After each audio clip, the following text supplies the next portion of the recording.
没有新闻，没有人评论，要拼尽所有换得普通的剧本，曲折辗转不过谋生。我是离开小镇上的人，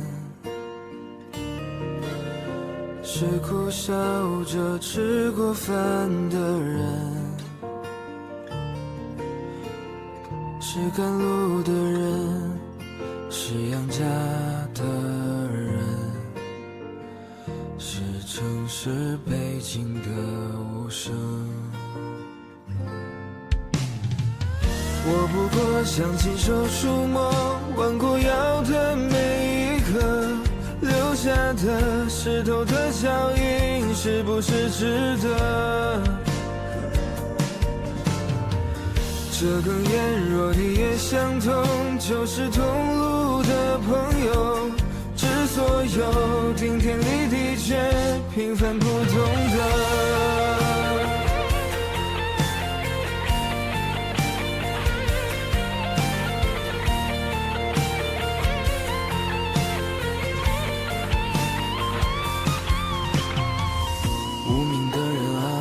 敬你一杯酒，敬你的沉默和每一声怒吼，敬你弯着腰上山往高处走，头顶苍穹努力的生活。你来自于南方的村落，来自粗糙的双手，你站在楼宇的缝隙，可你没有退缩。我来自于北方的春天，来自一步一回首，背后有告别的路口，温暖每个日落。当家乡入冬的时候，列车到站以后，小时候的风在吹过，回忆起单纯的快乐，在熟悉的街头，有人会用所有的温柔喊出你的名字。离家的人啊，我敬你一杯酒，敬你的沉默和每一声怒吼，敬你弯着腰上山往高处走，头顶苍穹努力的生活。无名的人啊，我敬你一杯酒，敬你的沉默和每一声怒吼，敬你弯着腰上山往高处走，头顶苍穹努力的生活。无名的人啊，就来吧，太多牵挂就别回头啊。无名的人啊，车开吧。只能说我输了，也许是你怕了，我们的回忆没有皱褶，你却用离开烫下句点。只能说我认了，你的不安赢得你信任，我却得到你安慰的淘汰。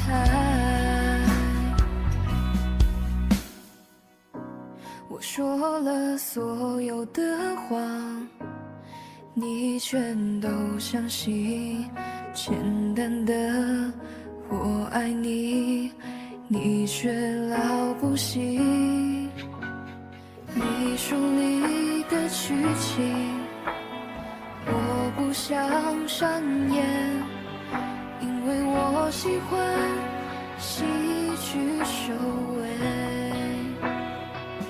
只能说我输了，也许是你怕了，我们的回忆没有皱褶，你却用离开烫下句点。只能说我认了，你的不安赢得你信任，我却得到你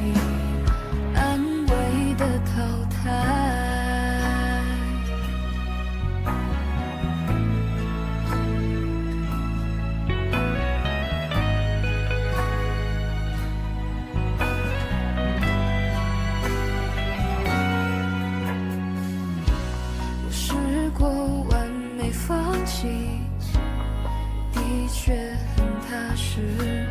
醒来了，雾散了，你我都走散了。情歌的词何必押韵？就算我是 K 歌之王，也不见得把爱情讲得完美。只能说我输了，也许是你怕了，我们的回忆没有皱褶，你却用离开烫下句点。只能说我认了，你的不安赢得你信任，我却得到你安慰的淘汰。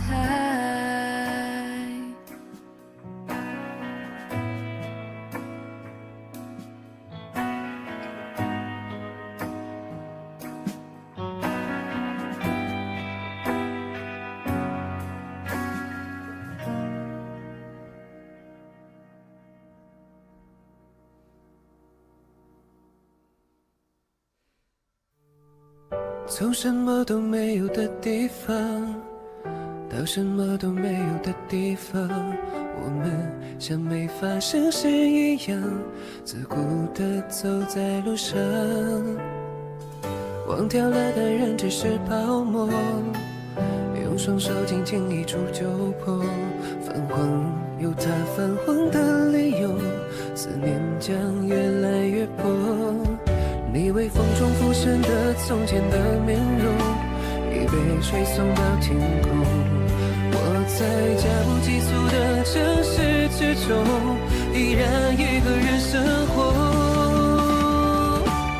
我也曾经憧憬过，后来没结果，只能靠一首歌真的在说我，是用那种特别干哑的喉咙，唱着淡淡的哀愁。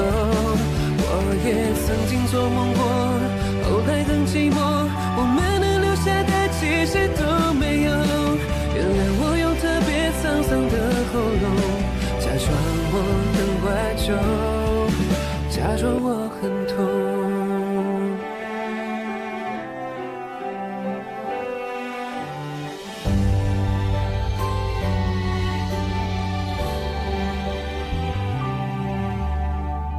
从什么都没有的地方到什么都没有的地方，我们像没发生事一样，自顾地走在路上。忘掉了的人只是泡沫，用双手轻轻一触就破。泛黄有它泛黄的理由，思念将有你微风中浮现的从前的面容，已被吹送到天空。我在加不急速的城市之中，依然一个人生活。我也曾经憧憬过，后来没结果，只能靠一首歌真的在说我，是用那种特别干哑的喉咙，唱着淡淡的哀愁。我也曾经做梦过，后来更寂寞，我们能留下的其实都没有。Welcome, everyone, to today's live stream. I am here streaming live from Austin, Texas. And of course, I have Rick with me as my faithful companion at all times. So, hi, guys. If you don't know me, I'm Phil Crimmins. I created Mandarin Blueprint with my buddy Luke to fix the broken Mandarin education system once and for all. So, our courses are helping thousands of members reach university-level Chinese in a fraction of the time. And so today I just wanted to do a live stream talking about all the various doors that opened as a result of me learning Chinese. And so, grab your coffee. And what we're going to do here is we're going to focus on different times in my life in China. And we're going to go over some photos that I have of my life here. Hold on. And talk about them, because I think that what you'll discover Oh, let me restart the timer here.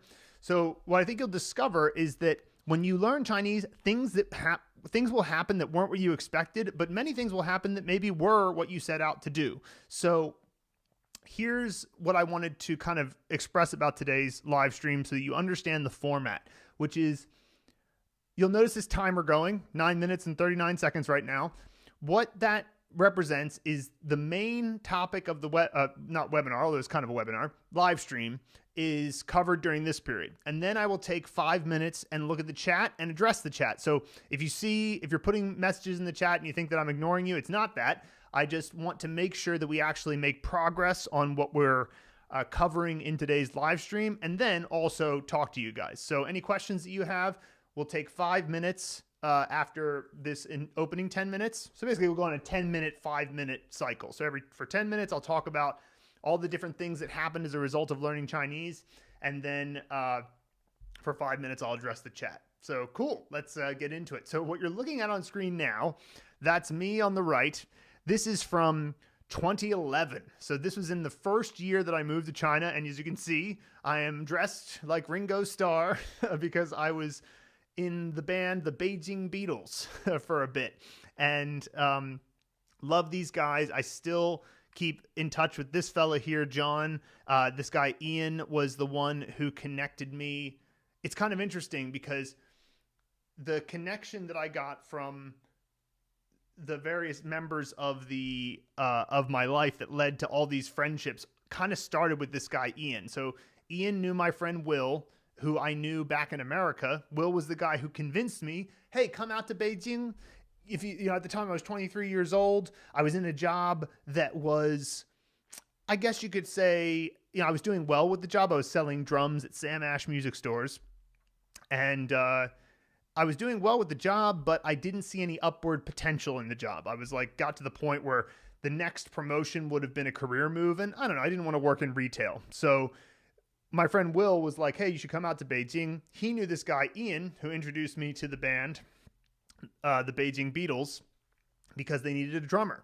And then the bass player in that band, John, who played Paul McCartney, he turns out to be an original songwriter, joined his band.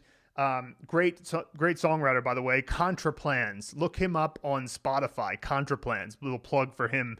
But I started playing some music with him, and then I got a job offer to play drums in Chengdu. And because John was from Birmingham, England, he connected with me with a friend of his named Andy in from Birmingham, England. And that spurred a huge group of friends that I still have to this day. So it's kind of amazing that if you follow the path of cause and effect throughout your past, how coincidental some of it can seem at times. And so this was an experience I had, but this was before I knew Chinese. In fact, everything in 2011 to 2013, I wasn't really learning Chinese properly. And that's because I wasn't sure if I was going to stay in China. But even still, just going to China gave me a bunch of opportunities. This is another band that I joined of original music. Here we have Daniel from Barbados, Alessia from Italy, and Adriel from Cape Verde, Africa. Incredible guitar player this guy was. Daniel played keyboard and flute. Alessia was the singer, and I was the drummer. As you can see here, this is us practicing back in 2011. And that's another thing that can happen when you go to a new country, just in general. Before you even learn the language, you can connect with people from all over the world a little bit more easily. Like if you happen to live in a place that isn't an international city, right? So I don't know, you live in Tulsa, Oklahoma or something like that, then the people around are not necessarily bad people, but it's like they're not going to be an eclectic group from all around the world. So traveling the world is a thing that will naturally give you a bunch of doors that open there. So I'll call this one, travel experiences. Oops. I switched to video I have a hotkey here. I should change my hotkey so that I don't end up keep switching between. Hang on a second here. How about we make this? Just give me a moment. I'm going to clear that and I'm going to switch that to. How about that? Okay, cool. All right, that'll fix it. All right, so what I was saying here is that this would go under the idea of learning Chinese or traveling to China opened the door for travel experiences. So I'll call, this isn't a travel experience. This is a, like friendship connection, because I'm still friends with these guys, and also business opportunity, because we made a lot of money together as a band. So that was the band Music Souls, and this is us again this was a tour that we did around Beijing. We went to several different cities. Again, this was 2012, summer of 2012, and this was in, I believe, Shijiazhuang, and here we had the band we mentioned before, and also we added Pedro from Cuba. So we were a very international group. This was our the Xiao Zhang, who was the guy who organized the event for us. So that was great. As you can see in the background, there's a big bunch of barbecue here. The event was hosted by Budweiser. So there's a big Budweiser event in China promoting some beer.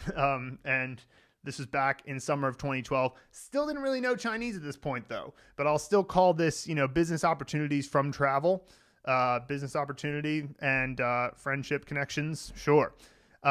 So then, what do we have here? Another one of the five of us at a different corporate gig this time. Bunch of money from the corporate gigs in China, which I had no idea was going to be the case. That was another example of, so I guess one of the doors that opens when you go to China is that, applying skill to, applying a personal skill to the Chinese market. Okay. And the reason I'm saying it that way is that I keep clicking away by accident. Applying a personal skill to the Chinese market.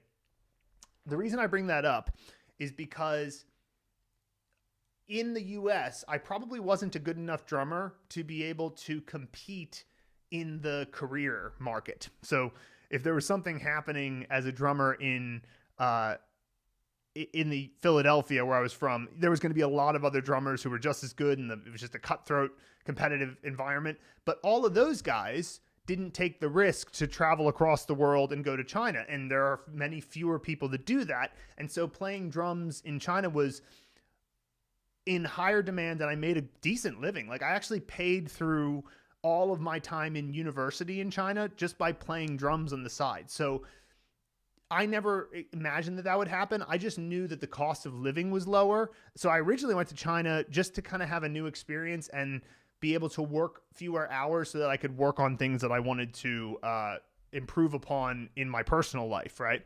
And then I went to a jam session one day, and all these different musicians were like, hey, there's a bunch of gigs. Come play with our band. We need drummers. And I was like, wow, I didn't see that one coming. So ask yourself, what skill do you have that you may be able to apply if you were to go to China, or even better, learn Chinese? And I'll get into that as I move forward. Now, this is a picture. This is my oldest picture with my friend Andy, who is this fella here. And you'll see later that he's been involved in my life ever since then. So it's now 2024. I've known him for 12 years. And this was Christmas Day at the Shangri-La Hotel in Chengdu, and at the brunch there. Great time. I had been in Chengdu for about 3 days at this point. So I lived in Beijing for a year and 10 months, and then I moved to Chengdu for a drumming opportunity. There's a whole email newsletter I wrote about this experience because it was a wild time. I'm not going to go too much into it here, but needless to say, it was pretty wild, the way that I moved around. But it was actually when I got to Chengdu that I decided, you know what, it's time to take learning Chinese seriously, because Chengdu is a very interesting place. And so here's what I'd say. If you are the type of person who is interested in taking Chinese very, very seriously, but you don't know where to start, then right above my head here is a 2-minute quiz that gets you a free Mandarin fluency scorecard. We spent a lot of time working this out so that after you take the quiz and you find out where you are as a Chinese learner, you're an absolute beginner, or you've learned a little bit, and here's your biggest problem. Your biggest problem is speaking. Your biggest problem is writing. Your biggest problem is pronunciation. We give you step-by-step advice on what to do, including a lot of free advice. If you go to our YouTube channel, the long-form videos are meant to be as valuable as possible. And then we also, of course, have a bunch of courses, which you can see to that direction. I'm mirrored. All right, so let's go into the chat, see what's happening with everyone there. And yeah, cool. Hello from India to Great Element, and from the Netherlands. 你好, 你好. 早上好. Phil 和 Nick. Nick is who's Nick? Shalem, hello. Also some folks from India, glad to hear that. Just started, I'm learning Pinyin and vocabulary. Great. Yeah, learn Pinyin. Vocabulary is important. I would recommend waiting to really focus on vocabulary until, well, I shouldn't say that. Do some listen and repeat to get some of the basic vocabulary down. But remember, you got to learn the characters. Learn the characters. If there's one piece of advice that I can give somebody who's just starting, it's start with pronunciation and learn the characters. If you do those two things, then most of the rest will follow naturally. But please don't avoid the characters. There's a practical reason for this. There's only 420 syllables in the Chinese language, in the Mandarin Chinese language, by not including tones. But the point is that if you don't learn the characters, you're eventually going to get confused by a lot of the words sounding the same because they have a lot of homophones. So just please learn the characters. So then going further, my native language is English. Hello, sir. My question is, how hard are henzi to learn? They used to be very hard, and they are no longer hard. And I'll explain why. So it used to be that learning the henzi, which are Chinese characters, for those of you who don't know, it used to be that learning the henzi was a process of learning by rote. So picking up your pen and just writing them over and over, saying them again over and over, reminding yourself of what they mean over and over. And this is tedious, very frustrating, and no fun. So what I would recommend if you are struggling to learn henzi is to use the henzi movie method, which is a proprietary method that we created. It's a synthesis of a few other methods that came before, but we made our own order for it that we call the optimal character learning order, or OCLO. That's actually patent pending. And the way that we made it was based on the idea that you can learn a Chinese character using strong mnemonic devices that have been used since the ancient Greeks in 30 seconds to a minute. We've surveyed now hundreds and hundreds of people who've taken the course, and they all say that it takes about 30 to 50 characters to get the system down, and then you can learn a character in about 30 seconds to a minute. And so what that does is and what I'm saying, learn a character, I mean, know the pronunciation, know the tone, know what it means, and know how to write it in 30 seconds to a minute. I'm not exaggerating. That it's actually possible. And in order to understand how that works, if you go to mandarinblueprint.com/resources, you can find one of our free ebooks that is focused on Chinese characters. We also have a Master Chinese Characters YouTube video that's also free. And we have the Mandarin Blueprint Challenge, mandarinblueprint.com/challenge, which is $7. And it gives you 45 days of access to phases 1 through 3 and challenges you to finish it within either 15 or 30 days. So it's up to you which one you would rather do. By the end, you'll know 124 characters. You'll know how to read sentences in Chinese, and you'll also learn a technique for learning compound words. So, long answer, but Chinese characters used to be hard, and they're not hard anymore. All right. Nice. Okay. Self-learning, great. 我以为你的猫叫 Nick. No, it's Rick. Rick, yeah. And Rick is actually a girl. I named her Rick because I adopted her when she was a little tiny kitten, and it was from a shelter, and they thought it was a boy. So I was like, oh, Rick. And then I found out later it was a girl, and I was like, oh, well, you're still Rick. So that was kind of a nice moment because I was like, I can't stop calling you Rick. So I'm not focusing on writing at all. I think in our day and age, speaking and typing is most important. Would you agree, or is writing underrated? I mean, you don't have to write but I would say that if you know how to write, it displays that you understand the components in the character, because no single component is hard to write. Like most components are like 1 stroke, 2 strokes, 3 strokes, maybe 4 strokes. And so most individual components are worth writing. And so I would just say that the components are where you can, if you know all the components and you know how they fit into the character, you will naturally be able to write. That displays mastery. So yes, it's not that necessary to write, but it does show that you're doing well. Okay. So like I said before, guys, what we're doing here is going through 10 minutes of time where I'm talking about all the doors that opened as a result of learning Chinese. And then I'll take 5 minutes to go through the chat. So I'll pick up where I left off after I keep going here. So this photo that we left off on, I'll tag this as friendship connections, because this was kind of the moment that I connected to the guy. I keep clicking away and then losing the photo. Where was it? Here we are. This guy, Andy, was the catalyst that led to me meeting the guy who was eventually going to be my best man at my wedding, and a whole group of lads that we call the gents that I met in China. And most of them are from the UK, which was cool because it was like, if I just stayed in the US the whole time, I wouldn't have made a bunch of friends from another country. And I learned a lot about, so it's like, I obviously learned a ton about Chinese culture moving to China, but I also learned a lot about UK culture because it was like I had all these boys that I would hang around with. So that was a cool moment. Still in 2012 here. This is going in generally chronological order. This was awesome. This was a group that I played with in Beijing.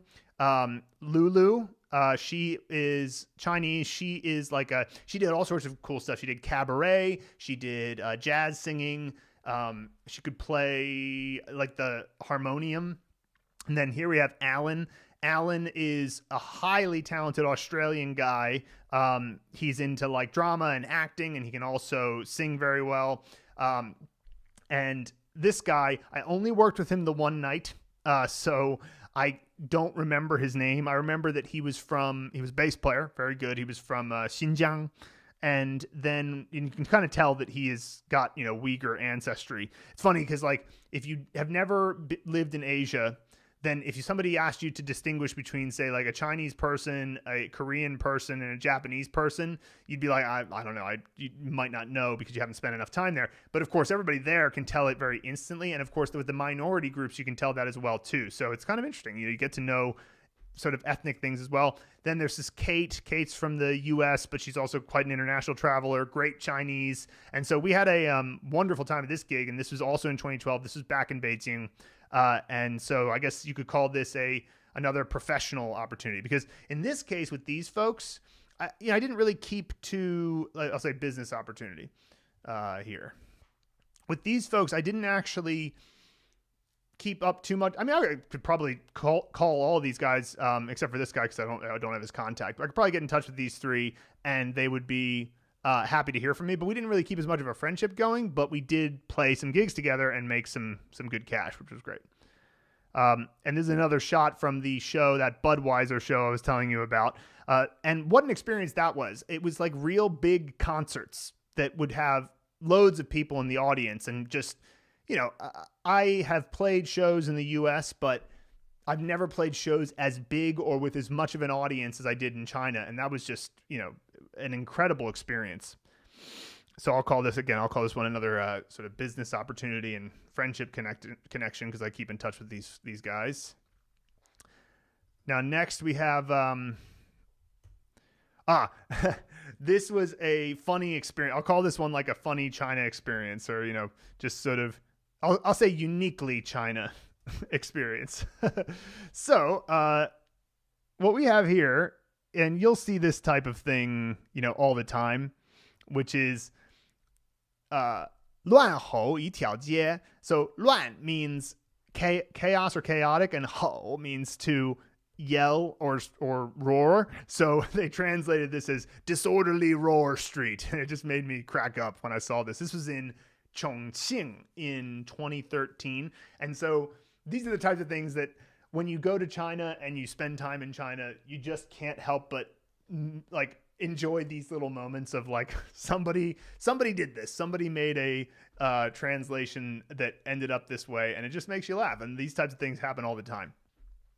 This was Christmas of 2014, and that's in China in the background, or in Chengdu. In the background, you have Raffles City, so that's on Renminnanjie, Renminnanlu, which is the main People's Road, which is the main north-south artery in Chengdu. And these are my boys. This is James. He was the best man at my wedding. This little guy on my shoulders is Sam. He's from France. And then this is Andy again from before. He's from Birmingham, England. And yeah, these guys, they were all at my wedding. They're just the types of dudes that like you realize you make a friend for life. It's only when I've gotten a little bit older that I realized most of the friends that I made in my 20s are kind of like my friends. It's not to say I couldn't make a new friend. It's just that I think that you don't realize that when you're younger. You think like your whole life you're just going to make friends all the time. And like this was sort of, these guys have turned out to be essentially family at this point. And one of the things that we did together a lot, and so let me just I'll call this friendship connections. So one of the things we did a lot was travel. So this was, that's actually Luke up there, my business partner. So yet another thing that happened is we met, our good friends and also ended up with business opportunities. That's Sam again, the little guy from France. And then there's my buddy James. And this guy, Wenge, owned the hostel we were staying at in Siguniangshan, which is Four Sisters Mountains here. This place was absolutely beautiful. This was day one.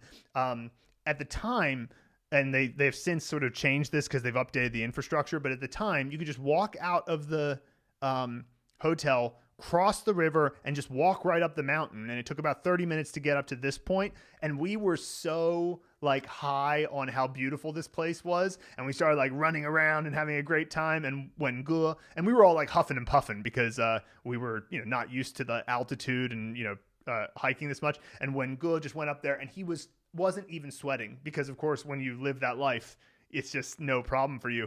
And he was a real legend. Loved that. And this whole trip was one of those like moments in life where you just kind of sit in wonder at how beautiful the earth is and how incredible the experiences are you can have if you just are willing to take a little bit of risk. If you're willing to travel to an unknown country or have a new experience, like this is where the moments that really define, your sense of your place in the world. I really remember this trip for that reason. And so I'll call this one, travel experiences. And at this point, I was starting to get to know some Chinese. I mean, like, I was pretty bad at it still, but I was getting to know some Chinese, and that made a big difference in how easy it was to travel around. So there's another picture from that trip, and you can see these boys. That's Luke again. This is, if you guys have been watching Mandarin Blueprint's channel, you've seen a lot of Luke, and he's the man. Really funny guy, too. One of the things that, you might not pick up from watching Luke's YouTube videos, because he's just so focused on giving you guys value, which is, very commendable of him. But he's a really funny guy, great sense of humor. And so it was great to have him along for the trip. Again, it's my buddy James and my buddy Andy, who's Andy's one of those guys. He's kind of like how Chris Farley was just so naturally funny without even needing to tell a joke. Like Andy's kind of like that. Like he was just his presence is hilarious. And so I love that man. I love all these guys. So again, I'll call this one, travel experiences and friendship connections. And again, when knowing the Chinese made such a difference in, like, you're going up a mountain in a rural place and you run across somebody and you go, oh, I'm a little bit lost here. There's no cell phone connection. Let me just talk to this person and figure out, how do I get to the peak? How do I get to the, area where it's easy to exit? And you can just have a conversation about it. And if you don't know Chinese, well, then it's, you're just a bit more lost. So learning Chinese definitely opens that door. But don't worry, the things that opened up as I got better at Chinese get even more interesting.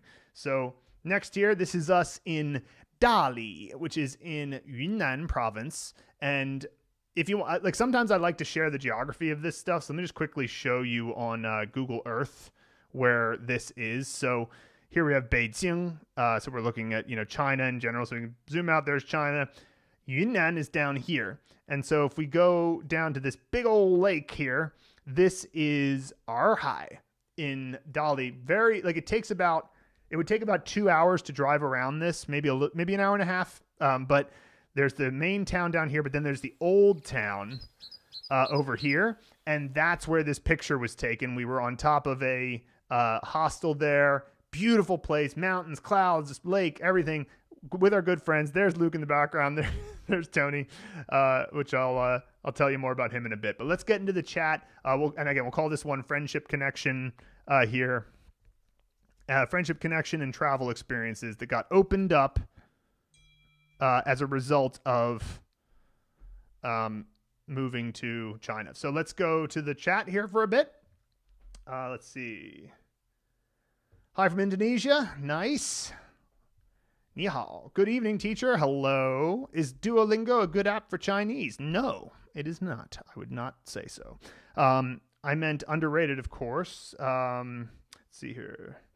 Oh, you're not focusing on writing at all, I think, in our day and age. Yeah. Underrated, yeah. So we addressed that in the last bit. Duolingo, and I'll comment on Duolingo for a second. Duolingo focuses too much on the game element. And look, I get that if you're playing a game, like you're playing an online freemium game that is meant to make you addicted, that at least it's making you addicted to something that's related to Chinese. But the problem is that it's not focused enough on ensuring that you actually can use what you're learning in context, because it's unintegrated. The thing we built with the Blueprint is an integrated system from pronunciation to character components to characters to compound words to sentences to paragraphs to longer form stories to longer form graded readers. We want it all to be connected. And then even now we're introducing a new course very soon called the Phrase Vault that's designed to unlock situational Chinese. But if you use the Blueprint as well, it's not just situational Chinese, it's situational Chinese where you've mastered all the characters and words already before you even see the lesson. So it's like we want it to all be integrated. Duolingo is not. So that's why I think it fools you into thinking you're making progress because you're getting the game dopamine of like, oh, I passed the level. All right, great. But it's not actually that effective. So that's my opinion on Duolingo. Scope of learning Mandarin, sir. The scope. Well, I would say that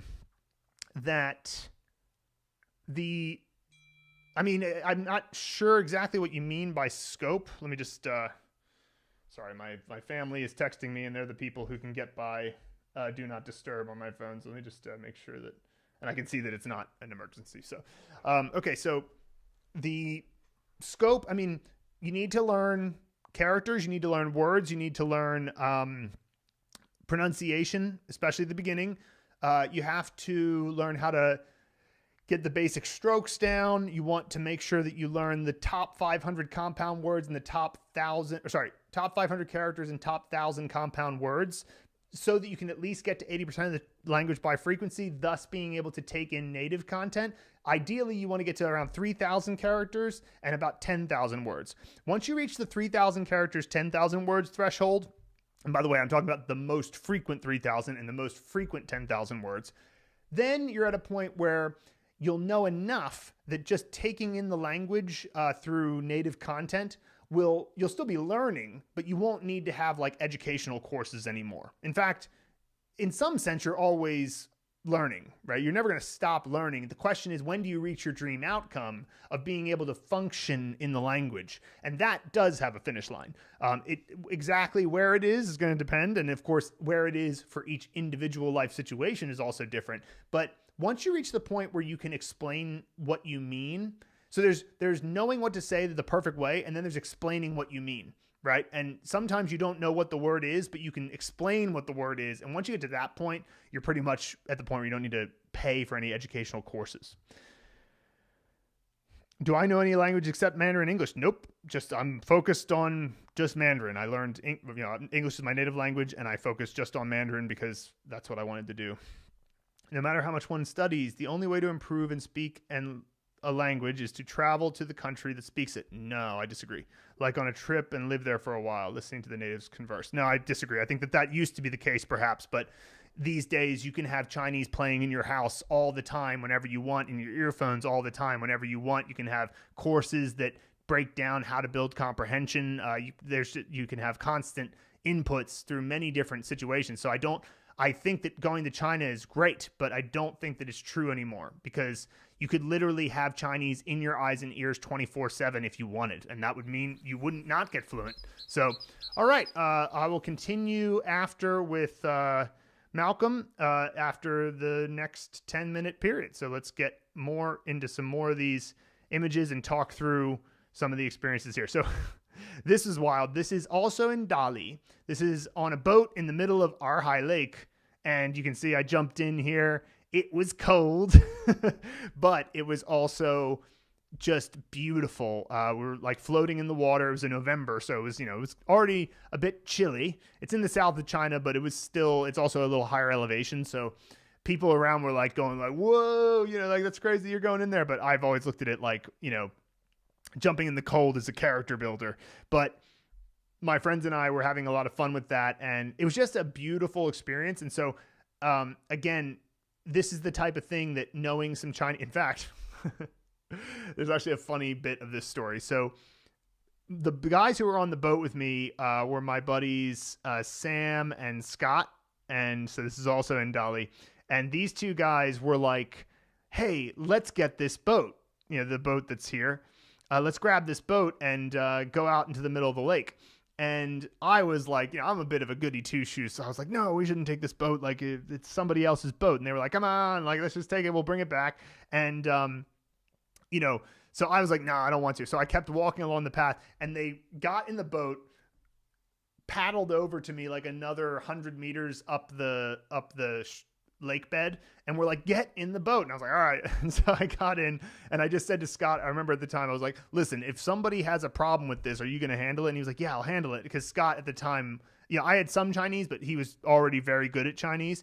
And unsurprisingly, we bring the boat back, and the guy who owns the boat was like, what are you doing? And Scott just immediately was like, he just settled the situation. He was like, wow, what a great boat, man. Like, this is like, he just basically calmed the guy down, and the next thing you know, they're laughing, and the guy offers him a beer. So like, it was just that's not my style usually, to be like, let me just take this boat, like what do first and ask permission later. I tend to be like a little bit more like, I'm not just going to use your boat. But the thing was, there was no negative consequence of it. In fact, the guy gave us a beer, and he just we had a good conversation with him and had this peak experience of like paddling a boat into the middle of this big lake in China. And so this is the type of thing that, again, learning some Chinese will really help you navigate if you're in this situation. So I'll call this a travel experience here. Also, in that same time in Dali, I took this picture because I just thought it was funny. Like, so we're in our hostel looking down, and this guy's just, dragging a cow through the alleys of the streets that we were in. And I was just like, this is really funny. And the locals in Yunnan were they were all very fascinated by us. A group of guys from the UK and the US just walking around in these alleys of this place that is, usually only Chinese people around. And in their case, they're often the minority ethnic group Baizu, which is the ethnic group in Yunnan. And like, it's not the only ethnic group in Yunnan, but it's the one in Dali. So basically, I just thought that was fun, because that's just I'll call that a uniquely China experience. Not that you couldn't have this, somewhere else, but it just struck me as funny that you have like a car getting blocked by a cow in an alley in this place. It just, I thought it was great. So continuing here, again, this was our friends in Dali in 2015. Then this in 2016, this was a very cool event. So in 2016, my buddy Scott and I went on. So this was actually both a business experience, a business opportunity, and a travel experience, and a friendship connection. And the reason why is because, and also in this case, I guess it was a like a participation. I'll call it like participation. I'll call it participate. How about this? I'll call it inclusion in a cultural event. Inclusion in cultural event. Because in China, they're very excited to include foreigners and share their land under heaven with the rest of the world. Like, Chinese people are very proud of their country and they love sharing with other people. So what is this picture in particular? Well, this was we were called the global ambassadors. So this group of people here, everyone is from a different country. And then there was a group from the Sichuan government who wanted to promote an event going around northern Sichuan to help promote tourism, but also in this case to help create some donations to a rural school in Abazhou, which is the place that in 2008 was rocked by that big earthquake, and it was very devastating. And it was crazy because this was 2016 and you could still see evidence of the recovery. Like, that's how bad that earthquake was. And, these kids, they're definitely poor rural kids. And so we made some donations to the school, and that experience was very beautiful to go, have something like that. And we also got paid to go on this tour because it was helping promote tourism. So it was a business opportunity, a travel experience, friendship connections, and of course, inclusion in the culture. So that was cool. How could you have predicted that was going to happen? This is a picture I took in Jiuzhaigou from that same event. And that's just one of the most beautiful places I've ever been. I mean, the mineral deposits at the bottom of these ponds creates these blue, green, turquoise, sometimes yellowish, orangish colors at the bottom. And so it's very beautiful. So once again, like, travel experiences. And then this is the same event, but a few days later in Dujiangyan. So, I mean, the way I just labeled this picture is we were having a uniquely China experience, wearing the, sort of Taoist / Qigong outfits with pandas behind us and this particularly Chinese architectural bridge behind us. It was, I'll call that uniquely China experience.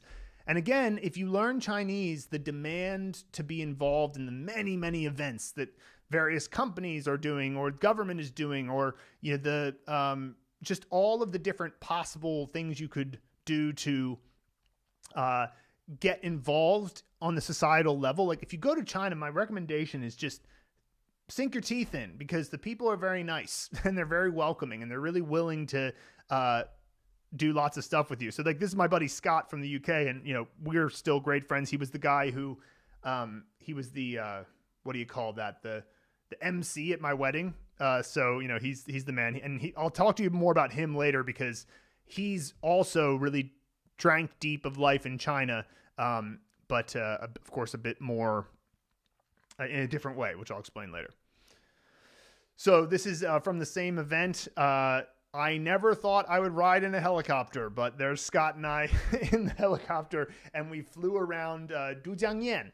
And let me just show you briefly, going back to here. Let me just show you where Dujiangyan is. So again, this is China. Here's Chengdu, and here's the main city. You can see it's a major metropolis here. And then if you go up here, you can see this bit. This is Dujiangyan, and right here is a water realignment machine that was created by a guy 2,000 years ago. And what it does, it redirects the water from, and I think this is where we had the event. Like, there's like a big stage, and like it's a big event every year when they release the water. And what it does is it takes Minjiang and it sends the water down into Chengdu as opposed to the direction it naturally wants to go. So that water ends up flowing all the way down to Chengdu and, giving a bunch of fresh water to the major metropolis of the area. And so we were at that event. Very cool stuff, right? Who would have known that would happen? And so I just wanted to kind of share with you a little bit about flying around in a helicopter above that was cool. And it's because I knew Chinese. It's because I was willing to get involved and sink my teeth into the society. I had this, peak experience, because Westerners who go to China and speak Chinese end up being in demand simply because they have a different perspective, and Chinese people are more open-minded than you might give them credit for. So, so like before I move on to the next bit of, we're in 28 seconds, I'm going to address the chat. Just briefly, if you want to have experiences like this and get better at Chinese, I've put up here the scorecard. And also the thing I wanted to mention about the scorecard is that if you sign up for the scorecard today, you'll also get offered a special promotion we're doing at the end of this month for the Mandarin Speaking and Listening Kickstarter. That's going to include a couple of bonuses that are unique to this offer and will only come this one time. So check it out, scorecard.mandarinblueprint.com. All right, let's look at the chat and see what y'all are saying. I picked up with Malcolm. How long does it take to learn Mandarin with all the tech and your methodology? Do you have any strategies for using ChatGPT? Yes. Okay, so let's go one by one. How long does it take to learn Mandarin with all the tech and your methodology? Well, it's about the hours, not the years, right? Because you could say 1 year or 3 years, but it's about how much time you put in per day. So our estimate is that, and it has to be a range because there is some variability between people's intelligence levels or focus levels or things like that. But the range that we give is somewhere between 800 and 1,200 hours to acquire, add in another 400 hours or so of speaking and outputting, right? So it used to take 2,200 hours according to the FSI, the Foreign Service Institute, but that's based on full-time study at using university curriculums, and university curriculums are bad. I mean, I did it. I went to Sichuan University for 4 years. I had a good professor, which you'll see a picture of him later, but man, it's just like the university curriculums kill me because they're so based on treating Chinese like it's like math, like it's like a formula. But language acquisition is about connection. It's about understanding, right? If you understand the messages that come into your eyes and ears, you don't have to study why. Do you know why you can speak your native language? It's kind of a silly question, right? You just can because you got enough messages you understood, and then when you go to speak, it's there for you. So you understand messages through your eyes and ears until you know enough that when you go to speak or write, there's something there. There's something to say. If I go to speak or write Arabic right now, there's nothing there. I can't say anything because there's nothing there. So I got to input Arabic first if I want to be able to output it. So every input leads to an output. And the way that the university treats it is as if you can learn about the language, about how Chinese grammar structure works and stuff like that. And that will get you to fluency. Nah, it isn't. So they waste a lot of time. We get right to the point. They also have a terrible methodology for learning characters. We have a great methodology for learning characters. So I would say, you're looking at somewhere between 800 and 1,200 hours in that range. Okay. Studying alone, listening to music, and watching a movie and dramas is not enough. CZ, the natives teach you how to pronounce correctly. I mean, look, we can agree to disagree on this, wanderer. I don't believe that you have to be there. You can have conversations with natives not in China. There's Chinese natives are all over the world. You can have conversations on HelloTalk, on Tandem, on italki. If you can't do it, it's your problem, not theirs. There's nothing magical about being in the geographical world of China. It's about getting enough understandable messages into your eyes and ears and talking with natives. You can do all of that stuff outside of China. So it's okay if we disagree, but yeah. Duolingo sucks. How many hours of context approximately of content does your course have? How many hours? I mean, let's see.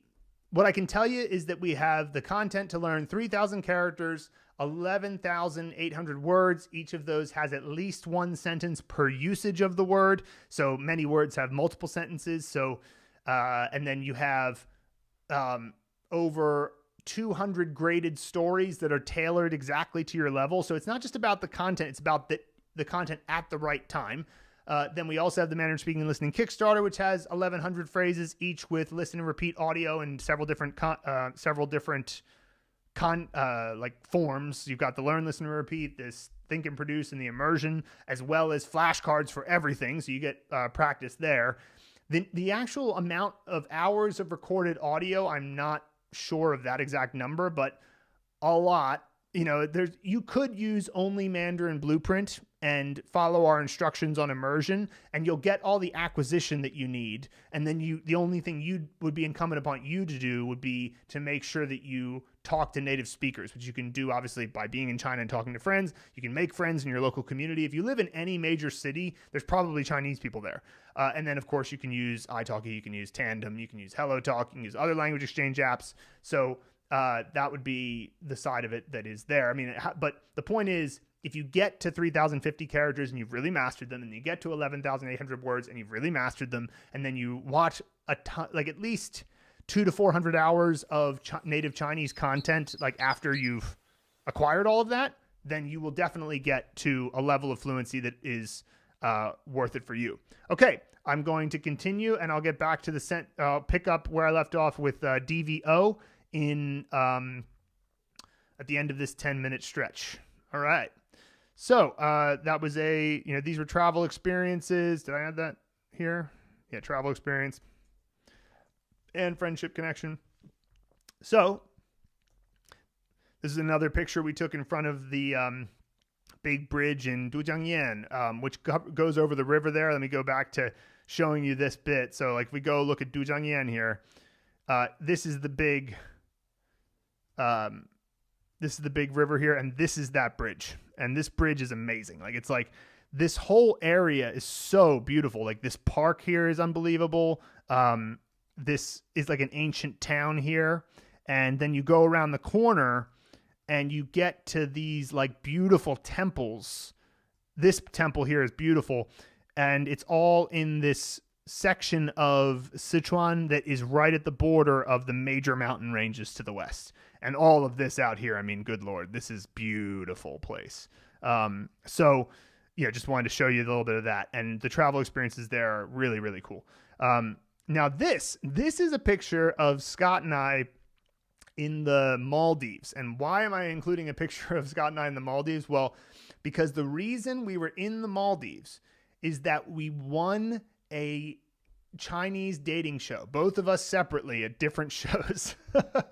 It's just one of those things I can't believe is true about my life. Like, we went on this show called Fei Cheng Wu Rao, and that means it's basically a show where you bring on different guys, and there's 24 girls that have their lights on at the beginning of your round, and then as you go through the process of talking about your life, answering questions, they make these videos about you, and it's meant to be entertaining, but it is interesting. They have interesting conversations about like what a relationship's supposed to be, and they have two psychologists on the show talking about like the necessary things to make a good relationship. And I came on, and my Chinese was probably not good enough, but it was good enough that I managed to like win the show, match with somebody, and if you match, then you get to go on a free vacation to the Maldives. And then a month later, Scott goes on. I gave him a bunch of advice about how to do well with the show, and his Chinese is really great.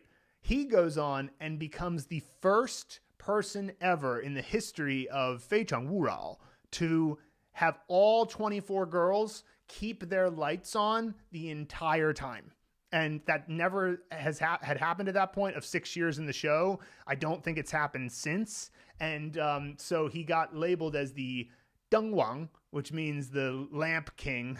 And he's like a C-list celebrity in China now. And it's opened up a ton of doors for him. But listen, here's all I'm saying. I'm not saying that if you learn Chinese that you'll get a free vacation to the Maldives. But I'm not saying that. It was just one of those things that who could have ever guessed that, right? I definitely didn't have that on my bingo card, as they say. So we'll call this a travel experience, a business opportunity, a friendship connection, and a uniquely China experience. And I'll call it Chinese abroad, right? So like when you learn Chinese, there are things that it's still valuable even when you go abroad. So, and by the way, there was something else interesting about this trip, which was that we went with other winners of the show, and the other winners of the show were all Chinese. And we were getting to know them, having fun conversations with them. And this was actually the first time that I was outside of China after winning after learning Chinese. So the first time I was outside of China being fluent in Chinese, and Scott and I were talking with our Chinese friends as we were approaching a scuba diving station that was run by a German man and a Dutch woman. And they were just like, are you guys talking Chinese to these folks? Are you guys speaking Chinese right now? Like, they were just so shocked that we could speak. And I was like, I had like a moment, a pride burst of like, well, yeah, I was speaking Chinese there, you know? And that is, of course, I mean, I think all of us at some point, if we're on the journey of learning Chinese, want to have that happen at some point. So that was another thing that happened on this trip that was great. This event, this was in 2015, I believe. No, 2016. I hosted an event for Panda, which is, you know, the Panda Auto. It's an EV car share company in China. And here's me in the Panda Auto electric car. And so this event was cool because it was the first event I ever hosted. So I, you know, had cue cards, talked about worked through the event as an MC, and it basically gave them some mianzi because I was a, you know, white guy who could speak Chinese. And so that makes their event have a little bit more, and by the way, mianzi is face. So you give people face when they have like, oh, look, we've even got a good foreigner, a foreigner who speaks Chinese at our event. Look at us, you know? And so it paid very well. And it was something that got my Chinese to get a lot better because I was like, dang, I'm going to be speaking Chinese in front of a lot of people. I better practice, right? And so that was, I'll call this one a business opportunity. And also, you know, in some sense, this is a uniquely China thing because it's not that I couldn't potentially do this somewhere else. It's just that because China is ethnically pretty homogenous. I mean, it's 91% Han, the Han Chinese. Like when you see your average Chinese person, they're probably Han. And so unlike my country where there's tons of different ethnic groups that are all intermixed together, China's a little bit less like that. So therefore, you can go to China, do something that is not necessarily like you're not necessarily going to be the most skilled person at it. Like I'm sure that they're the most excellent MCs in the, you know, country in America. I'm not even close to as good as them, but because I'm, you know, this different type of individual in China, they're like, hey, that's cool. Let's do that. Right. So, I worked really hard on my Chinese, hosted this event.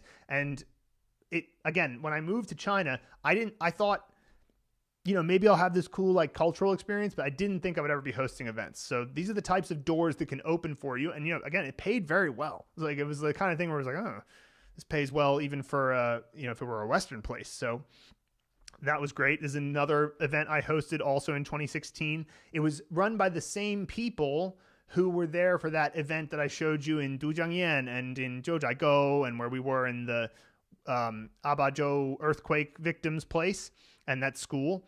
That same group was doing a Huanglong tourism event in Chengdu. This is in Chengdu, and I'm wearing the Qiangzu traditional clothing here. And it was a great event. It was like really fun to promote this area because Huanglong in northern Sichuan is a beautiful spot. It's got these ponds. You can see them in the background here, but in person, they're amazing. These ponds they're like different colors of turquoise and they're layered. And it's a natural mineral deposit thing that happened in that area. And the surrounding mountains are gorgeous. So it's just one of those things that, it's just absolutely beautiful. So I'll go ahead and tag this one as business opportunity and a bit of a travel experience as well, because I had to go to Huanglong to be able to speak on it, you know? And I mean, because of they'll have to add uniquely China experience because they got me wearing the traditional clothes.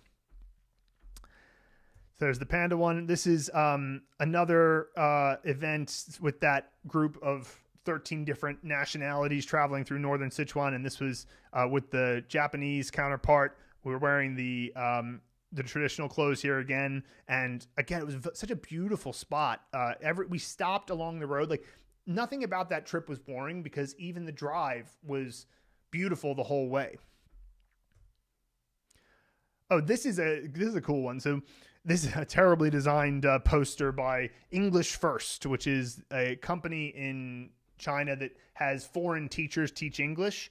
And we gave a presentation to their teachers because, a lot of them want to learn Chinese. So this is the beginning of Mandarin Blueprint in some way. We weren't yet teaching online. We didn't yet have video courses at this point, but we were teaching, in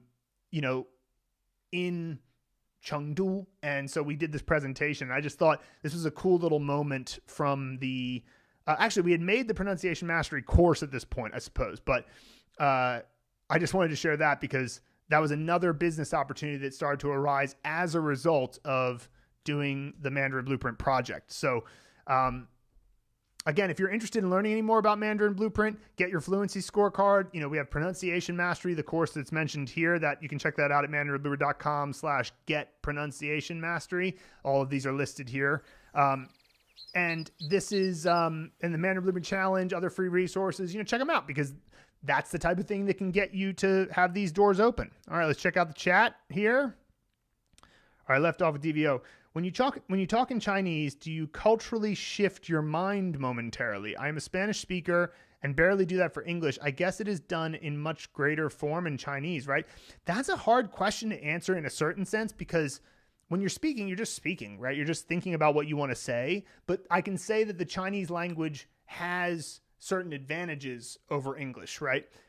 So there is sort of a second personality that can kind of emerge because the operating system is different. The way they structure the sentence is different. The way they make words is different. It's very different from English in the sense that we don't have a logographic language, right? We don't have the language that is based on little mini meanings being put together, right? So I would say that learning Chinese did have some effect on how my mind shifted. It's just very mysterious exactly how it happens. You're just able to speak when you got enough input.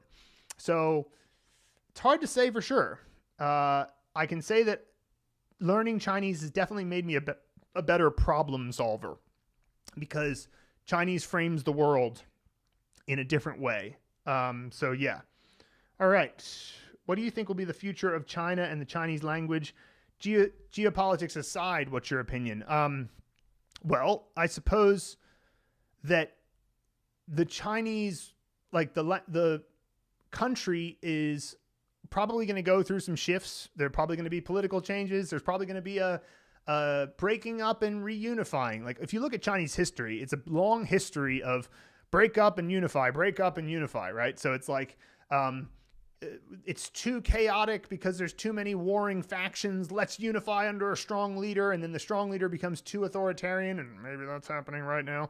And then it breaks up because it can't handle the pressure of that. They've also got a demographic problem they're facing right now. But here's the thing, like the Mandarin Chinese language and Chinese language in general, first of all, we should all be working to maintain it because it's beautiful. The written language is a beautiful language. But also, even if there is like a demographic shift and they have a collapse in their population, there's still going to be people in that region that speak that language. And the memes that travel through the population are going to continue to spread. And there's still opportunities to live there and do business and all of these various things, even though, there's all like the saber rattling that'll happen sometimes, it's still less likely that there's war than there is. So if there's not, then there's business, right? It's like, so I think that the future of the Chinese language is still, robust, no matter really what happens there. Because even suppose China broke up tomorrow and the CCP collapsed. Well, that doesn't make all the people who are living there stop speaking Mandarin, right? They are still speaking the language. Mandarin is the easiest Chinese language in my opinion. The South Chinese like Hakka and Cantonese are much harder than Mandarin. Sure. I mean, I've never really delved into either of them. Cantonese I know a little bit about, but Hakka I've never really understood. It's an interesting thing about Chinese though, because despite the totally different spoken languages here, Cantonese, you can hear the relationship with Mandarin, even though they're not exactly the same. Hakka is quite different. But they can understand each other through written language, which is amazing. And of course, these days in mainland China, Mandarin is kind of the secondary language that pretty much everybody knows. I mean, every school has Mandarin teaching, So yeah, let's see here. What do I think about do you have any experience with Mandarin speakers in Singapore and Malaysia? Well, I did travel to Malaysia and met Chinese speakers in Malaysia. At the time, it was 2013, and I wasn't as good at Chinese. I could speak a little bit. So now I would probably get more out of it. I'd probably notice more things and go like, oh, look at that. Like you say this instead of that or whatever. But I can say that I could understand the Mandarin they were speaking. So it's kind of like Taiwanese Mandarin. It's definitely, there are some differences, but a Taiwanese person and a person from the mainland speaking Mandarin to each other understand each other similarly to how I understand a Scottish person, even though they use a lot of words that I don't use. What do you think about other Chinese dialects? I lived in Sichuan, so like they speak Sichuanhua there. 我们要吃饭 as opposed to 我们要吃饭. Right? It's a very different dialect, but it is related. I mean, I think it's cool that China has such a mix of dialects, but it's important to understand that Mandarin is the one that they have actively tried to spread across the country so that there's a connecting language. So even though the other dialects are worth learning if you're going to spend a long time in a particular region, it's still probably worth learning Mandarin first. And so, yeah, so I will continue with some of these questions with Melissa after the next 10-minute section here. So continuing. So I'll call this pronunciation one, it was a business opportunity. And so that was great. Let's continue. This is me in front of the waterfall that is, it's the 诺日朗瀑布. And this is a very famous waterfall in Zhoujiaigou. And it was featured in the story Journey to the West, 西游记. And Journey to the West is one of the three major works that sort of like all Chinese scholars and stuff will want to learn. It's the kind of thing where China doesn't really like read the Bible, but they have like major works that are kind of similar. And one of them is 西游记. And they talk about this waterfall. There was a movie adaptation made of it. This waterfall is where they shot elements of it. Unfortunately, there was an earthquake in Zhoujiaigou in 2017, I want to say, that destroyed a big part of this waterfall. And so this is a very special picture to me now because it's not like that anymore there. And so, this is the type of thing where it's, the experience, the travel experience here is now even more special to me because of what happened later. Nothing is permanent. And that's certainly a thing that is very well emphasized in Sichuan, because Sichuan is actually the home of Taoism. Let's go back to that map. We were looking at Chengdu here and then Dujiangyan. Well, right near Dujiangyan is Qingchengshan, and Qingchengshan is the mountains of Qingchengshan are where Taoism started in the famous sort of stories of Lao Tzu. He was like floating around the trees in Qingchengshan. So the sense of impermanence is a real thing that they will talk about a lot in China and in Sichuan in particular. And I really got a lot out of that. It makes you, appreciate what you have and recognize that there is no such thing as, eternity for anything of this earthly world. So this is another picture from that event that I showed you before, promoting Huanglong. This guy, Wang Zong, last name Wang, very common last name in China. And when you have a boss in China, if you're ever talking to somebody who's the boss of a company, call them by their surname. I shouldn't say last name. It's their xing, their surname, because in China, your family name comes first when you read somebody's name. So it shouldn't say last name, surname, or, family name. You call them by their family name plus zong, which means like general or head. So like Wang Zong it's a very respectful way of referring to somebody who is at the head of an organization. So he ruled, and then this guy was like his handler. I always felt like if there was ever anybody who needed to get got, this guy was going to do it. I mean, I'm sure that they didn't do anything like that. But then, yeah, these are other folks who worked with them. And then this is my co-host. Just a beautiful event in 2016, unique experience promoting Huanglong. And one of the things I appreciated about doing these events, I think I have I should probably say business opportunity travel, because I'm trying to make sure that I also tag all these, because we're going to use these in a new webinar we're creating. And so I just want to make sure I tag all these and get you guys can observe me doing it. And college travel experiences as well. And this and some other things I did. This was a cultural experience I had this is in Abazhou, and this is the Chengdu, who are one of the two major minority groups. The other ones are Tibetans in that region. Because that's another thing people don't realize is Tibet is not the only place where Tibetans live. They live kind of in all of the mountains out west. And a lot of that is in western Sichuan and in northwestern Yunnan. So, but these folks are the Changzhou. So that's a different ethnic group. And they were doing this ceremonial event in Abazhou, which was very cool. This was in a temple in Abazhou, a city that had maintained its city wall after all these years. So that was really cool. Loved that experience. And I loved I don't know, whenever I walk into a monastery like that, I'm just instantly relaxed. It's just, there's something about it that calms you down. So, if you ever get the chance, I would highly recommend going in there. So I'll call this a, sort of China experience. I'll just call it a travel experience. So that was great. Beautiful place there. And this is my band. So before I get into that, let me see if I can find, there was one other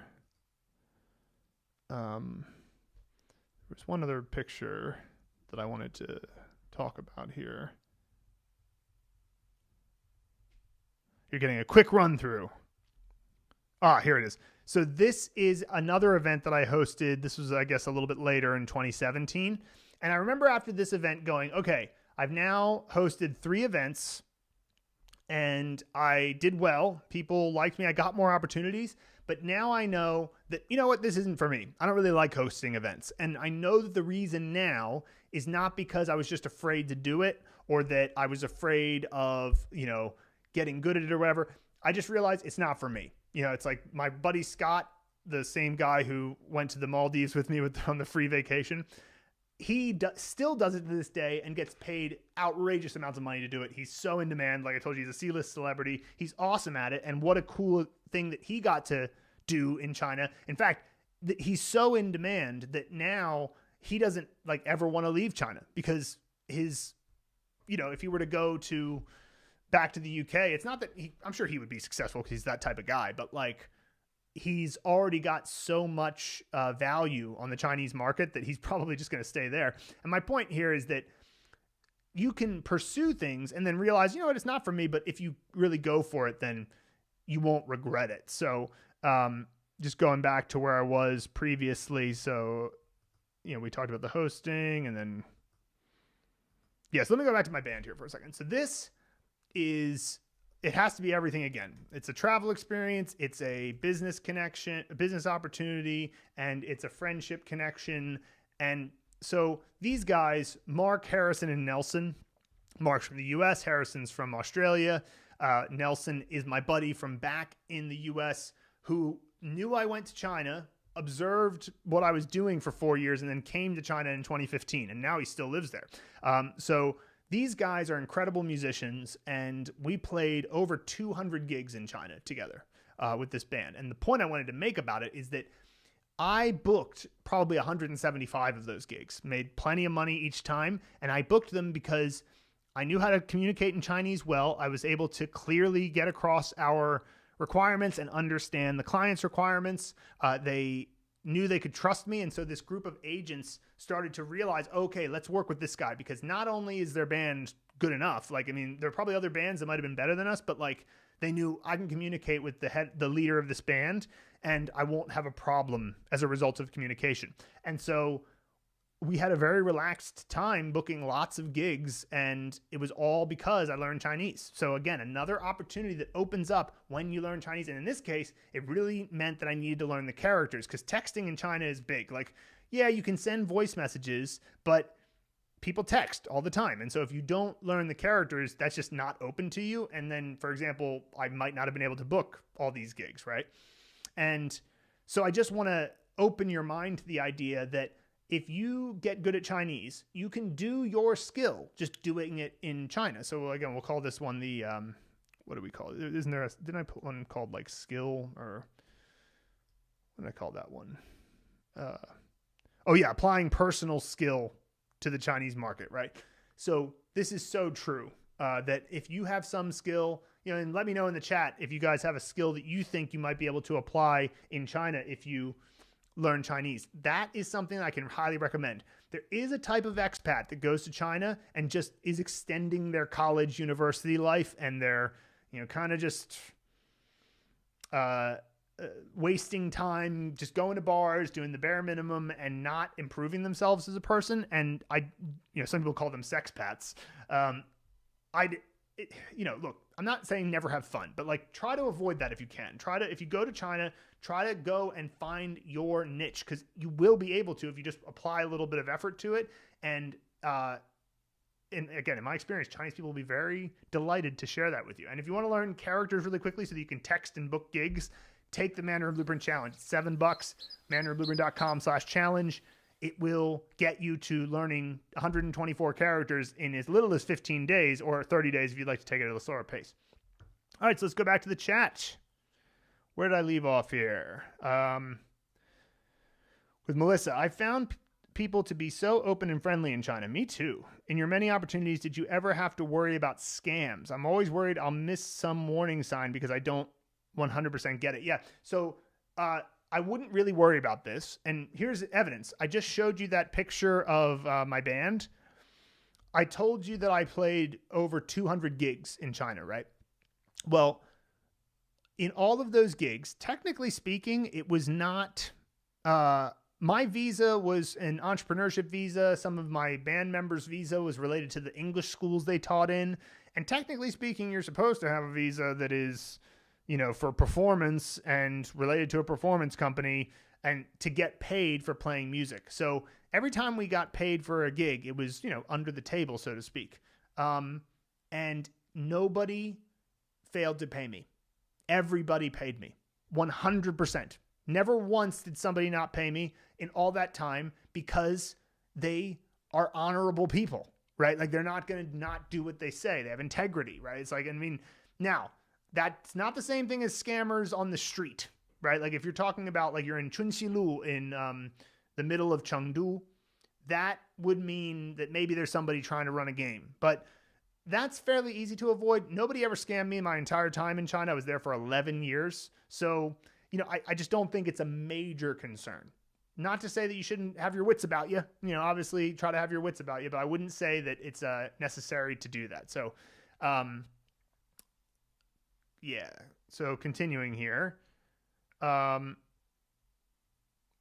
Benny says, as someone who is about to finish the Mandarin Blueprint course, I can say that there are enough hours of content to keep you busy for 1.5 to 2 years of daily study. There truly isn't a better course. Oh, well, thank you, Benny. I really appreciate that. We've been working on it hard, and we were going to be adding more soon. So, yeah.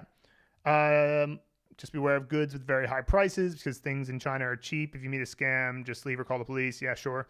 I'm less worried about buying things, more about like business opportunities. Yeah, if you're looking about business opportunities, I wouldn't worry about it too much.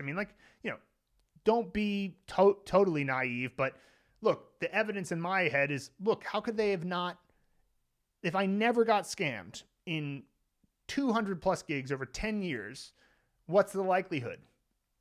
Low is the answer.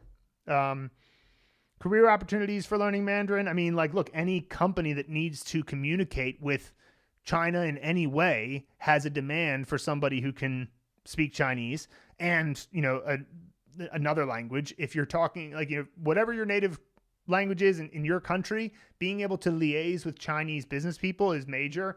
Liaising with the Chinese government organizations. There's, obviously you could run events for Chinese people in your country to, for example, you could give tours. I saw a guy when I was in Montenegro. I was in Kotor with my wife, and I saw this guy it was a Montenegrin guy giving a tour of Kotor ancient city to a bunch of Chinese tourists.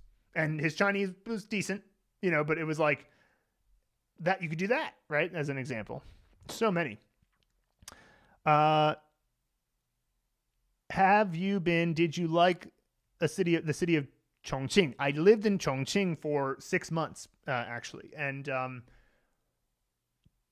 impressions of Chongqing. It's a city in the mountains. So that means that it's like, you cannot ride a bike around. You know, it's like there's no way. I tried to ride a bike on my first day, and a guy like was laughing at me as I was trying to go up a hill, because it's like, no, you're not going to be able to get around very easily. It's certainly not for transportation. Maybe if you're a hardcore cyclist, you could go out for exercise, but to just get around, no bikes.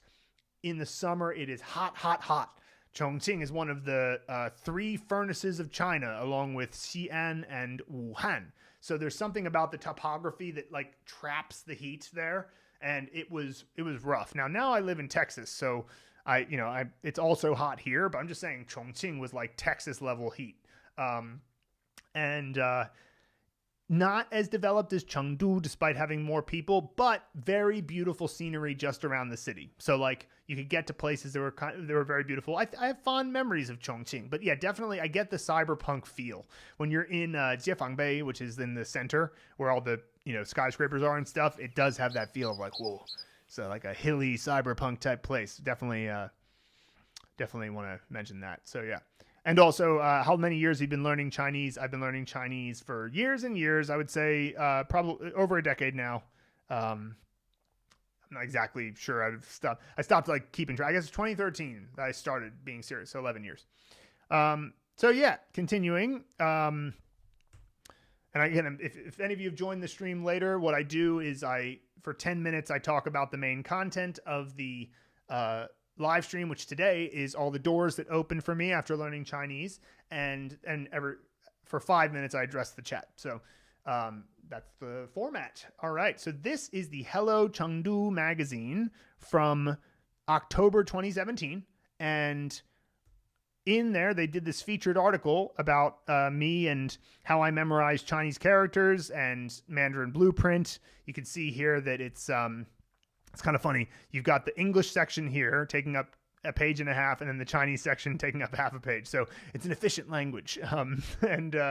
So I thought this was such a cool experience to get featured in this magazine. It opened up a lot of opportunities for me and for the business. And there's me holding it, and there's the featured image.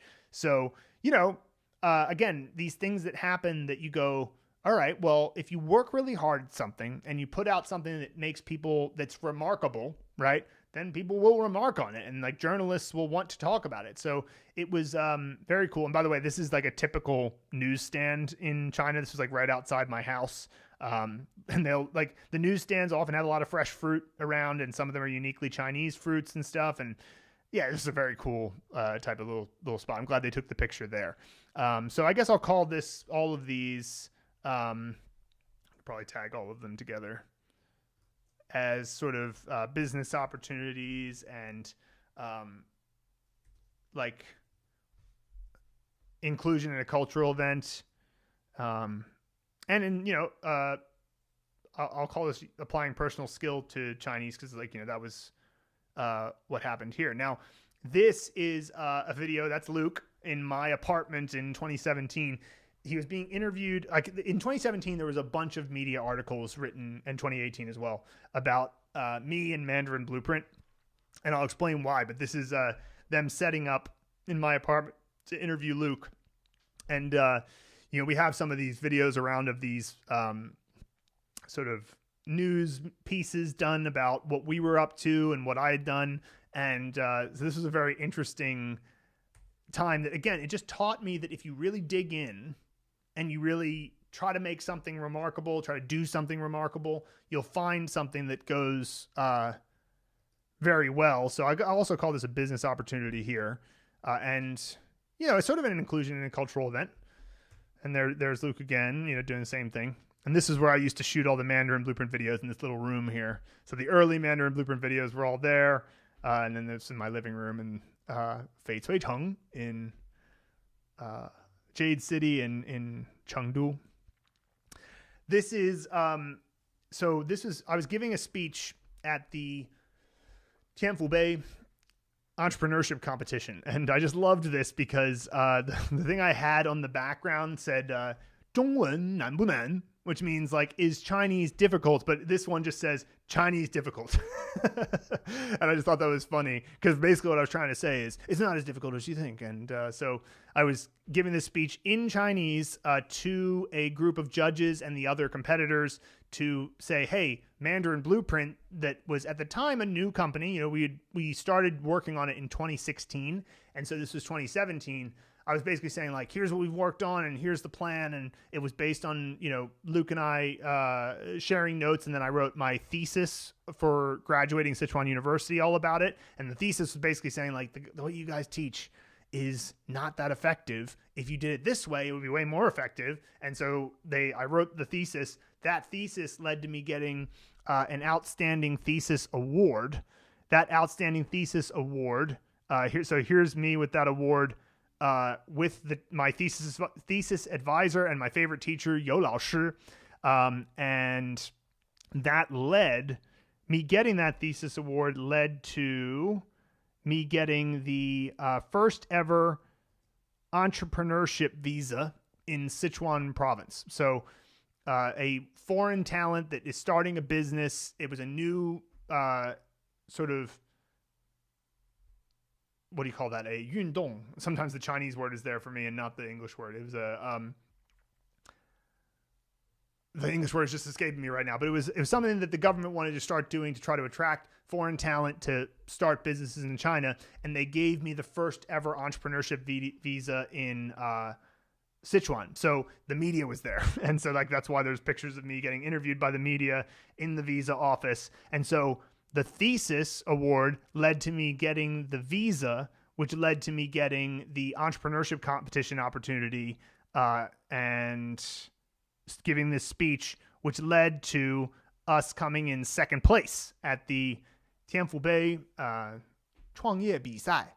So that was amazing. We got a grant from the government. They gave us not much. It was like 10,000 RMB, which is like, $1,500. But still, it was great. And it opened up so many connections as a result of that. And it just goes to, and again, I learned Chinese. So therefore, I was able to write my thesis in Chinese.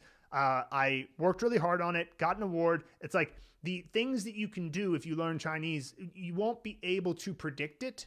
And then what will happen is that your motivations will change. But whatever your motivation is now, if you can do this, like if you today can decide, I am a Chinese learner, I am a Chinese enthusiast, I'm a Chinese fanatic, and I will not be denied. What would a Chinese learner, Chinese enthusiast, Chinese fanatic do today as actions to reach their goal? Let me give you another example. It's not, I want to lose 20 pounds this month.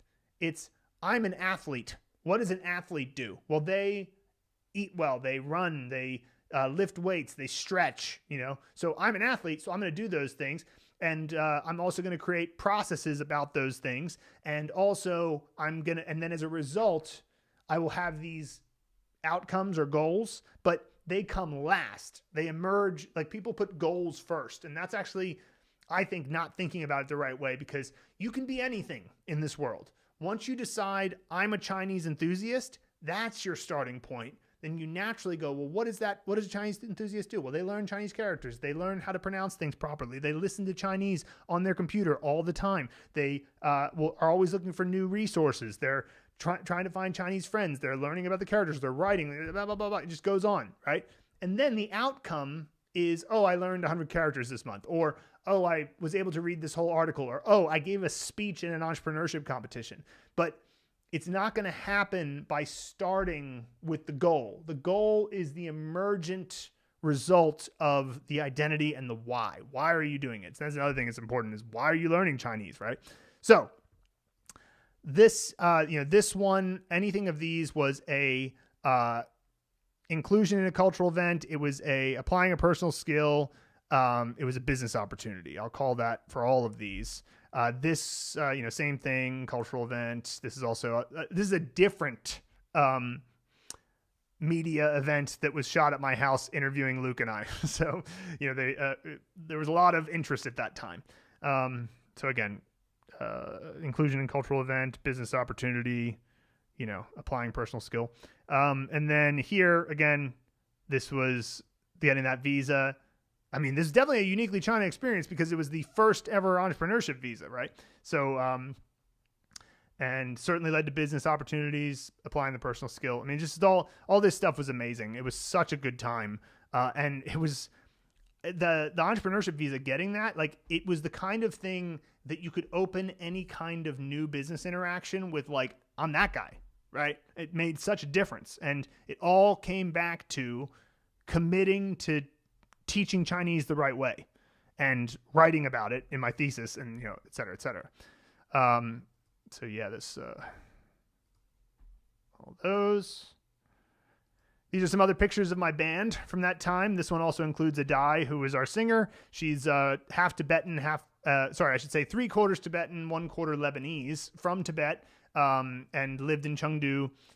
She, great singer, funny, and she was a part of our team. It's always 2 out of 3 with singers. Our previous singer, Jody, was like great at, she was very professional, very good singer. And then Adai, very good singer, funny, but she like was always late. There's always something. She was always late to events. But still, this is our artful band picture from 2017. All right, before I move on, just a reminder, if you want to get your Mandarin Fluency Scorecard, just go to scorecard.mandarinblueprint.com. There's also a link in the description. It will give you a action plan for where you are now, depending on how you answer the questions. So Luke worked very hard on that. All right, let's go back to the chat here. Talk about Chongqing. Where do you live now? How does it compare to China? Why did you leave? So I live in Austin, Texas now. I left China for a very practical reason, which is that I met my future wife in China, and I met her at a comedy show that was a Chengdu expat event, and she is not Chinese, she is Serbian. And by the way, that doesn't mean that moving to China didn't lead to me meeting my wife. I mean, like, we were both in China, and also, how likely are you to meet somebody from Serbia unless you travel to Serbia in this, or travel to like an international city where a Serbian person might be? Not that I was like looking for a Serbian, but like I met my wife there, and once we decided that we wanted to get married, it was like, well, this is where politics does come into it, because you can't become a Chinese citizen, right? Like, you can't ever say, okay, I've been here long enough, now I'll become a citizen. And I think even our kids wouldn't be Chinese citizens if we had kids there. So it was kind of like, well, if we can never become citizens, making long-term plans to live here doesn't make much sense. And then, you know, through other many different reasons, and also there was COVID going on at the time, and that the influence of that, and we hadn't seen our families for a while. So we left. We went to Serbia for a year from July 2022 to July 2023. Went to Italy, got married, then moved to Austin in September of 2023. So we haven't yet been here for a year. The next question was, how does it compare to China? Well, I mean, it's very different. I can certainly say that if you're, you know, we've had a little bit of success with Mandarin Blueprint, so I'm not as fiscally strapped as I was when I first lived in China. If I was as fiscally strapped as I was, then it would be very tough to live here. But since that's not the case, Austin's pretty cool. Austin definitely has a lot more arts and artistic events and bands coming through and comedy, and like the arts are definitely more vibrant here. And, you know, shocker, a country that has free speech, you know, has better creative output. However, you know, I do kind of miss the ease of getting around in Chengdu. I miss the food. You know, I mean, Austin's got great food too, but it's different. And you know, I think that it's definitely cheaper to live in Chengdu, and the access to some of the most beautiful scenery I've ever seen. Like, I live in the hill country in Texas, and it's very nice. It's like super nice, and people are cool, people are creative, people are, you know, doing lots of cool, they're shucking and jiving. But yeah, I would say that I've never been to a more beautiful place than Western Sichuan. So the fact that it was right on my doorstep there is beautiful. And then also I had all my boys there. I had a bunch of good friends there that I do miss. So, but still though, I'm the type of guy, I try to have a positive outlook wherever I am. So I'm enjoying myself, and I like Austin. Okay. Thanks. Just think China is Europe. Different dialects represent different European languages, like German, French, Italian. Mandarin represents English as a common language to communicate. Kind of like that, yeah. Except that what's interesting is that China has more easily united. I'm not suggesting that it is only related to the language, but it is more easily united than Europe, because the logographic language allows for people of totally different spoken dialects to understand each other through the written language. But because Europe is filled with mostly phonetic languages, if you write down Polish, it is written like it sounds, and therefore, if you don't speak Polish, you don't understand it. So if you're French and you read Polish script, it doesn't make sense to you, and so it's harder to communicate. Now, again, there are many other geopolitical reasons why Europe has never become like a united nation in the same way that China has, but it's certainly a factor, right? The fact that they communicate through the written language. Is it hard to get a Chinese visa passport? Could you talk about the process? I mean, here's the thing about that. I mean, it's not hard. It's sometimes several steps, but none of the steps are hard. You know, it's just kind of like you just have to go through them. Sometimes it takes a little bit. But I'll just say that it changes a lot. So, and COVID kind of threw a wrench into things because they were shut down for so long. Now they're opened up again. So I honestly don't know the latest, but I can say that it was never anything that was insurmountable. So that would be what I would say about the visas. All right, let's continue on the various things that I did while I was in China, the doors that opened for me as I learned Chinese. And again, if you're just joining the stream, 10 minutes on the main topic of the live stream, followed by 5 minutes of going through the chat. And you can see the timer there on the screen. So this is my band. You know, we did tons of gigs, like I told you. And so this is really a business opportunity. When I think about it, I funded my entire education in learning Mandarin through playing drums, which I just never could have done. And then I also through doing some other events that were like, the better I got at Chinese, the more of those events I could do. And then of course, eventually Mandarin Blueprint started to make money as a business, and that became my not sole source of income, but my primary source of income.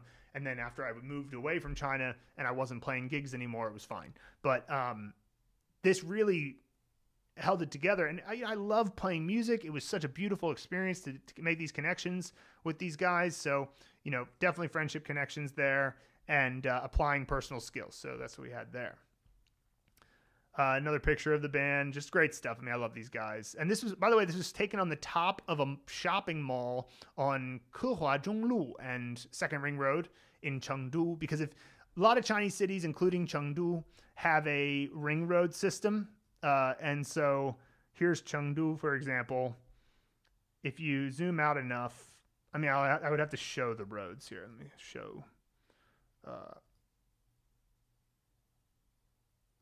everything. Yeah, no, if you show everything, you can see first ring road here, second ring road here, and second ring road has a raised road around it, like the highway that you go up onto it. And then third ring road out here, fourth ring out here, and then there's even a fifth ring way out here, which is obviously even goes into like the mountains and stuff. And so it actually is a really interesting setup for a city, because you can always tell where you are based on the ring road and the like sort of not exactly quadrant, but region. And so I lived for a while. So, you know, this is Sichuan University here. And so I lived right here on Kehua Road. This is the shopping mall I told you we were on top of. So we were right there. And then I later lived over here at, and I'm going to remove these layers because they're a little bit off because China doesn't want the GPS to be correct. But I lived here in this complex, lots of high-rise complexes around in this area. And then later I moved with my wife down here. There's the Global Center, the largest freestanding building in the world. And we lived just south of that there's the park, and we lived right here in this complex later, and that was in south of China, which used to be a ghost district, a ghost city, and then it developed into a very vibrant area because they don't get it wrong all the time. So anyway, this is a little bit of extra context there.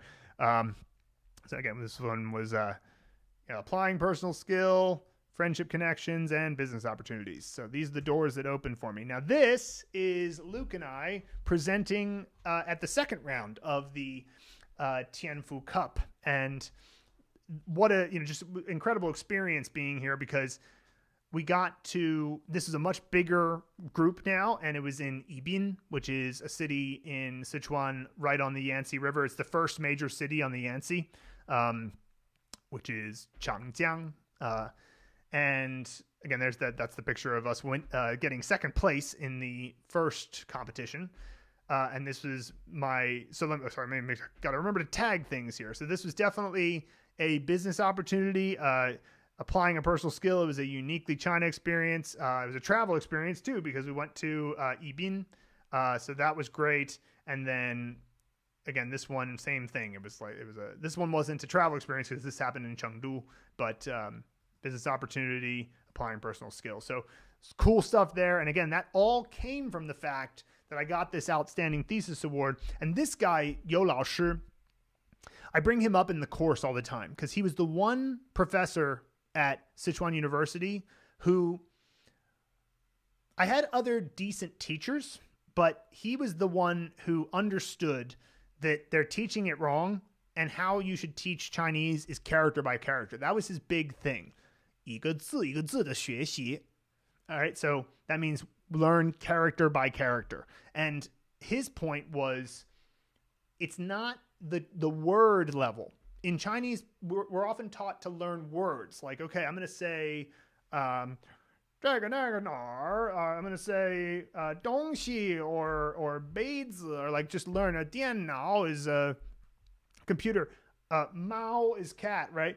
瑞克 is Rick. Like, you're going to learn these words. But his point was, if you learn the characters first and then understand how the character makes different words and then understand how the words are structured when learning character by character, your foundational knowledge is much stronger, right? So, and I couldn't agree more. So when it comes to You Lao Shi, I have always recommended that people follow his approach. And unfortunately, most Chinese curriculums don't have a good method for learning characters, and we have a great method for learning characters. So I would say that this one was I'm going to call this one, I mean, it sort of became, but I'll just say like educational experience. And it's kind of like the seeds of becoming a teacher. And, I would also say a friendship connection, because You Lao Shi is still the man. I love that guy. And I'd be honored to talk. Always honored to talk to him whenever I get the chance. This is a poster from Feixin Cafe of Luke and I. This is when we first started teaching Mandarin Blueprint live in Chengdu. And it was just such a good experience to teach that live, because that was when we first got feedback from real people saying like, hey, is this stuff working for you? And we could come back week by week and figure it out. And so this was this was a business opportunity, and also the connections that we had.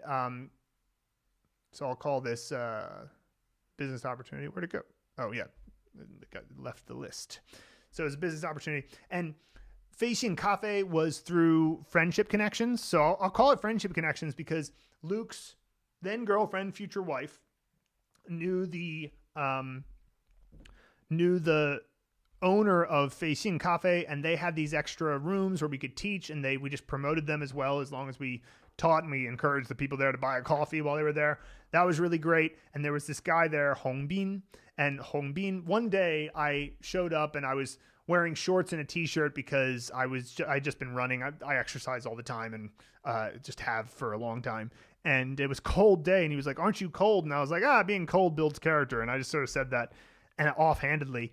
Apparently that one statement, he took that, and then he went and started doing pull-ups every morning, and he like lost a bunch of weight, and he like wrote this article about how this foreign guy inspired me by, saying this one thing. And I was like, wow, that's it's this funny thing. Like sometimes people are very inspirational in, how they look at the world. And so that was a really beautiful time working at Feixin.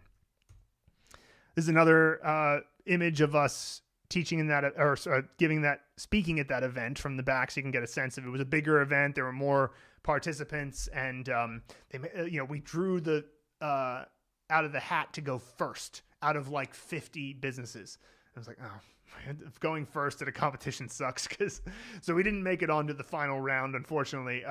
But it was still an amazing experience. And that day was awesome. And it was one of those days where Luke and I really like had a heart to heart and we're like, this is, I think we can really take this to a big place, this Mandarin Blueprint idea. And so, we'll call this a travel experience. It was, applying a personal skill, friendship connection, and also, of course, a business opportunity at an entrepreneurship competition. Met lots of people there too, and we actually, there was a guy, one of the judges from this place, wanted to invest in us. Now, we decided we didn't want to do it, but like, what a cool thing that was, that one of the judges decided, okay, yeah, I'm into this. So another one from that. So again, I'll just put that tag there, travel experiences, applying personal skill, and business. So cool. So this is also in 2017. It was a cool experience, and I'll tag this one as travel experiences, or say Chinese abroad, because this picture is from Vietnam. And so I was traveling in Dalat, Vietnam. And while I was walking through the Crazy House in Dalat, Vietnam, which I would highly recommend, is a very cool place, I heard these three ladies talking, and I could tell not just that they were Chinese, but that they were from Sichuan. And turns out they were from Chengdu, because I could hear their accent. And I said, hey, are you guys from Sichuan? And they were like, yeah. And then we got into this conversation, and that was the kind of thing where you can immediately make these great connections abroad if you learn Chinese. And so I just wanted to kind of commemorate that. So let's get back to the chat. Let's see here. Where did we leave off? Yeah, we talked about the visas. Okay. Benny, I'm a master's student in quantum physics in Europe. Wow. There's some great research being done in China, but the people there are definitely more hardworking than me. Not sure I would stand out so much. Here's the thing. Chinese people are hardworking in a sense and not in another sense. So let me explain what I mean. Japanese people, I think, are hardworking, and they're just hardworking. It's problem because they have this really high suicide rate, because people go, what am I working for? But in China, they work long hours, but they kind of have that sort of, they'll slack off a lot. Let's put it that way. They'll be at work for a long time, but there's a lot of slacking off. I wouldn't there's a lot of shoddy craftsmanship. There's a lot of moments of oh, what did you do there? That was kind of not, you kind of half-assed that task. And of course there are A players out there. I'm not suggesting, and there are very hardworking Chinese people, of course, but they've got this reputation of being such hardworking people. And I think that it's a little bit misleading, because oftentimes they might be hardworking, but within a framework that is not the most creative or smart framework. The whole work smarter, not harder. So I wouldn't assume, Benny, that if you were to do quantum physics work in China, now, then again, I suppose the quantum physicists might be the self-selecting hardest workers. I don't know. It's hard to say. I'm just saying that cultural stereotype of Chinese people being such hard workers, I've seen many examples of it being you're at the office for a long time. So, yeah. Melissa, I just got back from China. I'm an engineer and was giving training in English. Not good enough yet for highly technical content, but I gave my intros in Chinese and really impressed. Yeah, you can. That's the other thing that's nice, is you don't have to have amazing Chinese to impress Chinese people. They're usually like, oh, wow, you learned our language. It's amazing. And of course, that means that you can keep getting better and not be as afraid to talk to people, because they're nice as soon as you try. When I think of somebody who can't speak English very well in the US, people don't have much patience for it, because we expect you to speak English, right? It's we're being more American chauvinist about it, right? You should learn English to come here.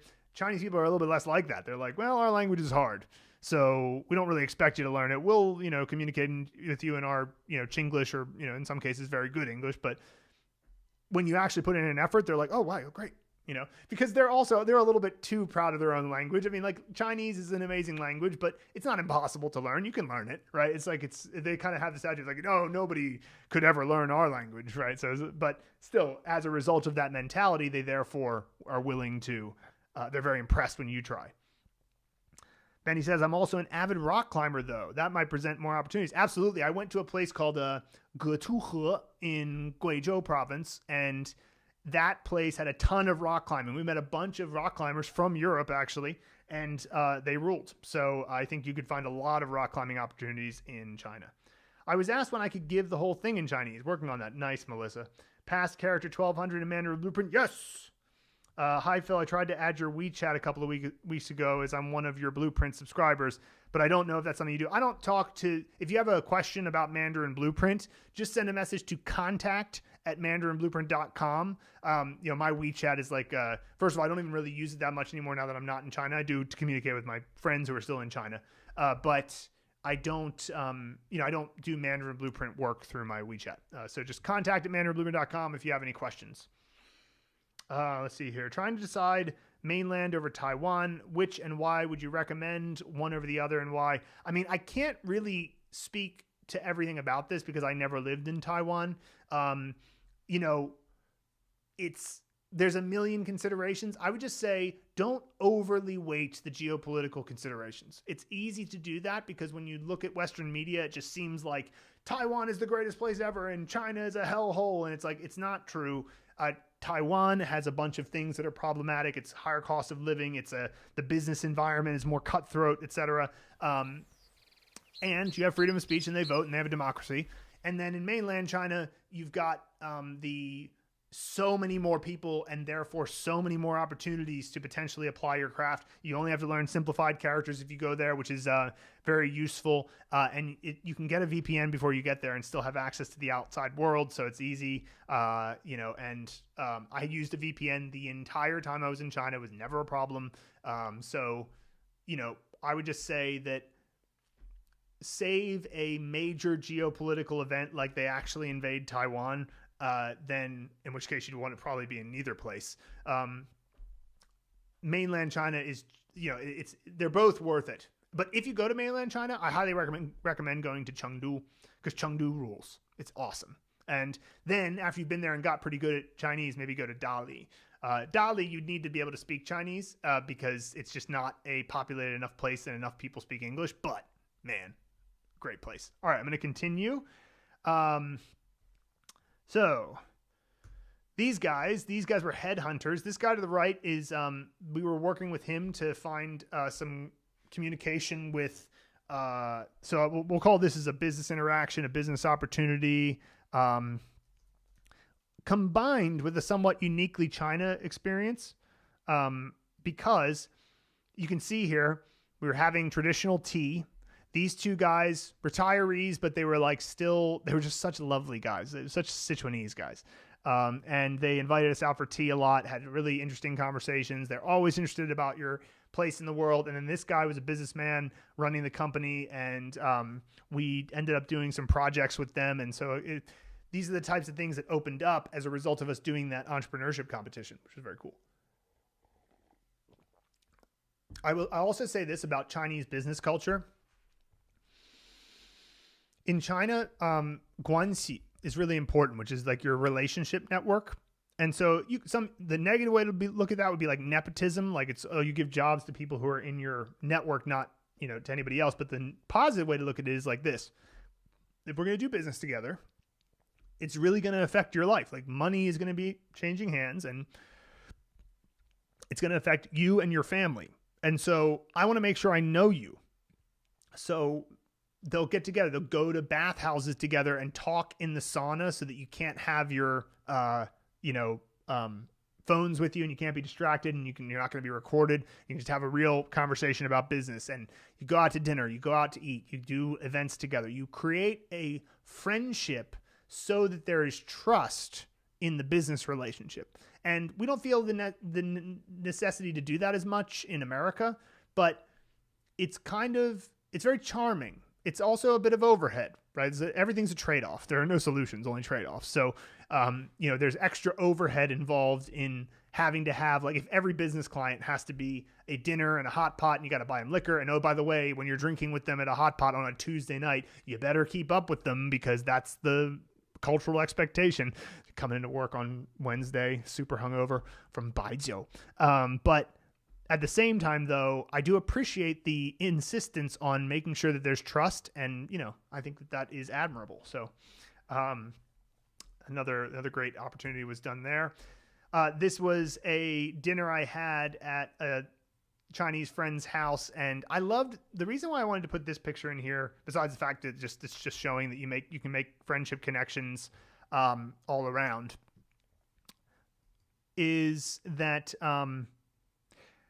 one of the things that people get wrong about China is that they think that the people are like all in agreement about what should happen next politically. And it's not true. Like the reason why I bring that up is because in this conversation, on the other side of the table was the rest of this guy's family. And we had a lively conversation about the history of China since Mao took over in 49 and the changes under Deng Xiaoping, and like, what do they think of that? And what do they think about Hong Kong and Taiwan? And like, they had a eclectic group of opinions, and they disagreed with each other in a lot of instances. And they, were in no way, no point did they say, this is a sensitive topic, we shouldn't talk about this, right? They were just having a conversation. Now, it's privately in this guy's home, right? So we're not talking about posting it on social media, which would, honestly, I don't think you would get into any like legal trouble, but it would certainly be taken down and you might get a warning or something like that, right? So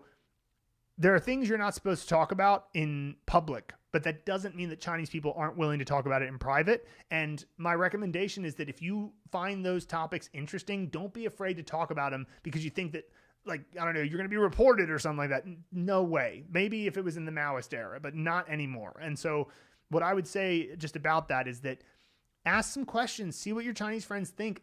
They probably have more profound ideas than you realize. So I would just highly recommend that you don't assume what Chinese people think. Ask them and be Socratic. If you want to be, careful about it, don't say your opinion right away. Like, don't just bombard somebody with your opinion. Just be like, so what do you think about what mainland China should do about Taiwan? I remember one time I kind of trolled a Chinese friend of mine where I was like, hey, I'm so happy to see that gay marriage is legal in China now. And he was like, it's not legal in China. And I was like, oh, I thought Taiwan was China because they legalized gay marriage in Taiwan. And so, it's like, well, if it's all China, but obviously the geopolitical situation there is much deeper than that. But yeah, anyway, the point is, and even then he was like, oh, haha, right. They're not as sensitive about it is my point. And so this was a friendship connection, and it taught me a lot. That particular set of conversations taught me a lot about, Chinese people. These were a couple of friends at an event at Mid-Autumn Festival in Chengdu that Luke and I actually both spoke at. And so we snapped a photo together. They worked with me on a photo shoot, and then we ended up hanging out a fair bit. And that was great. So friendship connections and a uniquely China experience there. This was just me being silly, and I was just like, I just wanted to share that. In case I'll just put this photo up, and if I ever don't like one of your chat questions. So yeah, some more photos from that day. Oh, by the way, the weather in Chengdu. I will say this. I'll warn you about this about Chengdu. I think it's the best city in China. I think it's a great place to live, especially if you're abroad. Check out Chengdu expat if you're going there. But show you a little bit of the geographical situation here. What you're looking at here is the Sichuan Basin. Okay, so to the south, that's the Yangtze River. To the north, these are mountains that lead up to Xi'an and then eventually into the deserts. Right. To the west, you have the major mountains that ultimately lead into the Himalayas. Right, and to the east, you have the river, but you also have these like middle of the country mountains that are difficult to traverse. And so it does make the region a very safe region. It's got a lot of fresh water, and this is all arable land. So it's a breadbasket of China. However, the clouds. This is the Longquan mountains that were just to the east of Chengdu, and I used to cycle these all the time. Man, the clouds just fall in here, and it's overcast. It's more overcast than London, right? So just a forewarning about that. If you love the sunshine, then maybe Chengdu is not the place for you, but I'm just saying that, man, the people and the vibe is excellent. So highly recommend that. But continuing here. So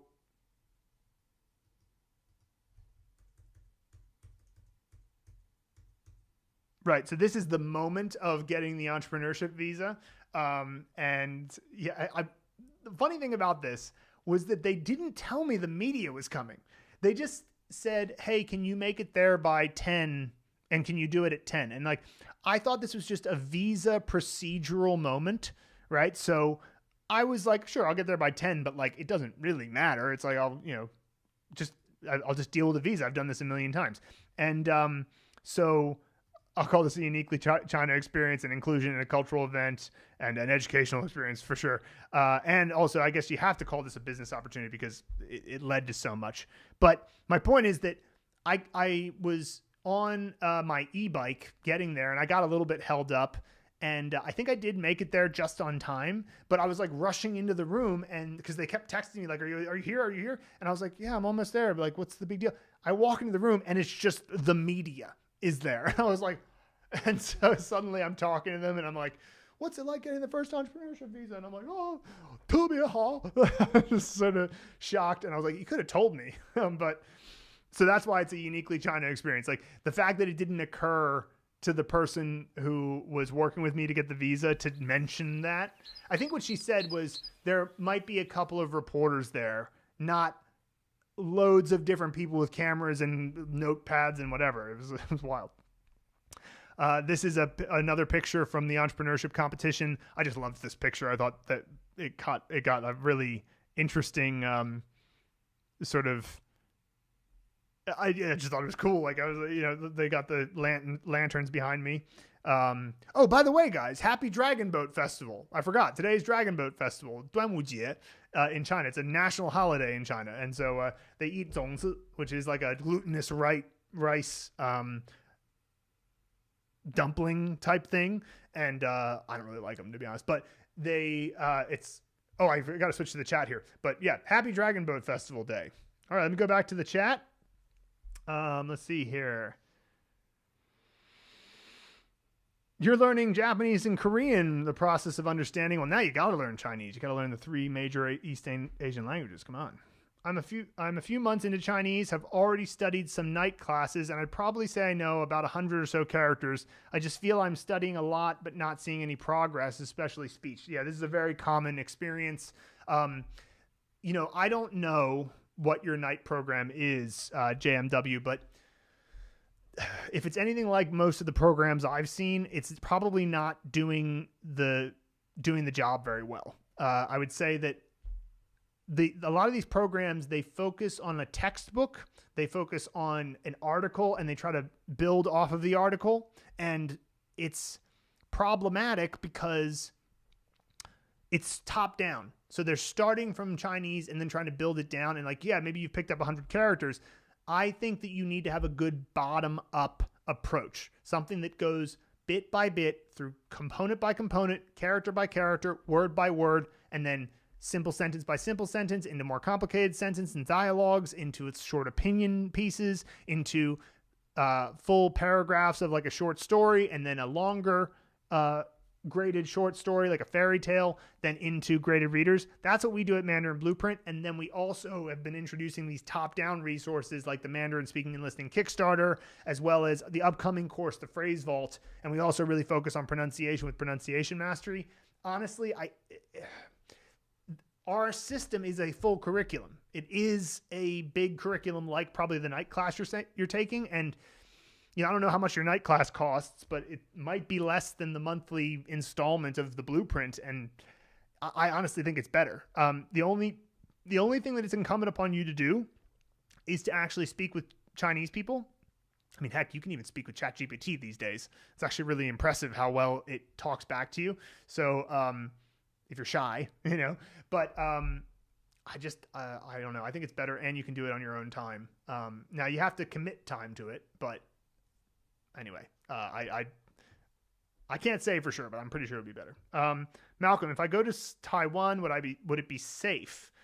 Sure. I mean, like, look, China keeps saying, oh, we're going to invade. And it's like, I know that Taiwanese people don't feel very worried about it because, look, it's really hard to do. And there was this thing that happened recently where the missile force, with China's vaunted missile force, there's so many surface-to-air missiles that they have that they could bombard Taiwan with.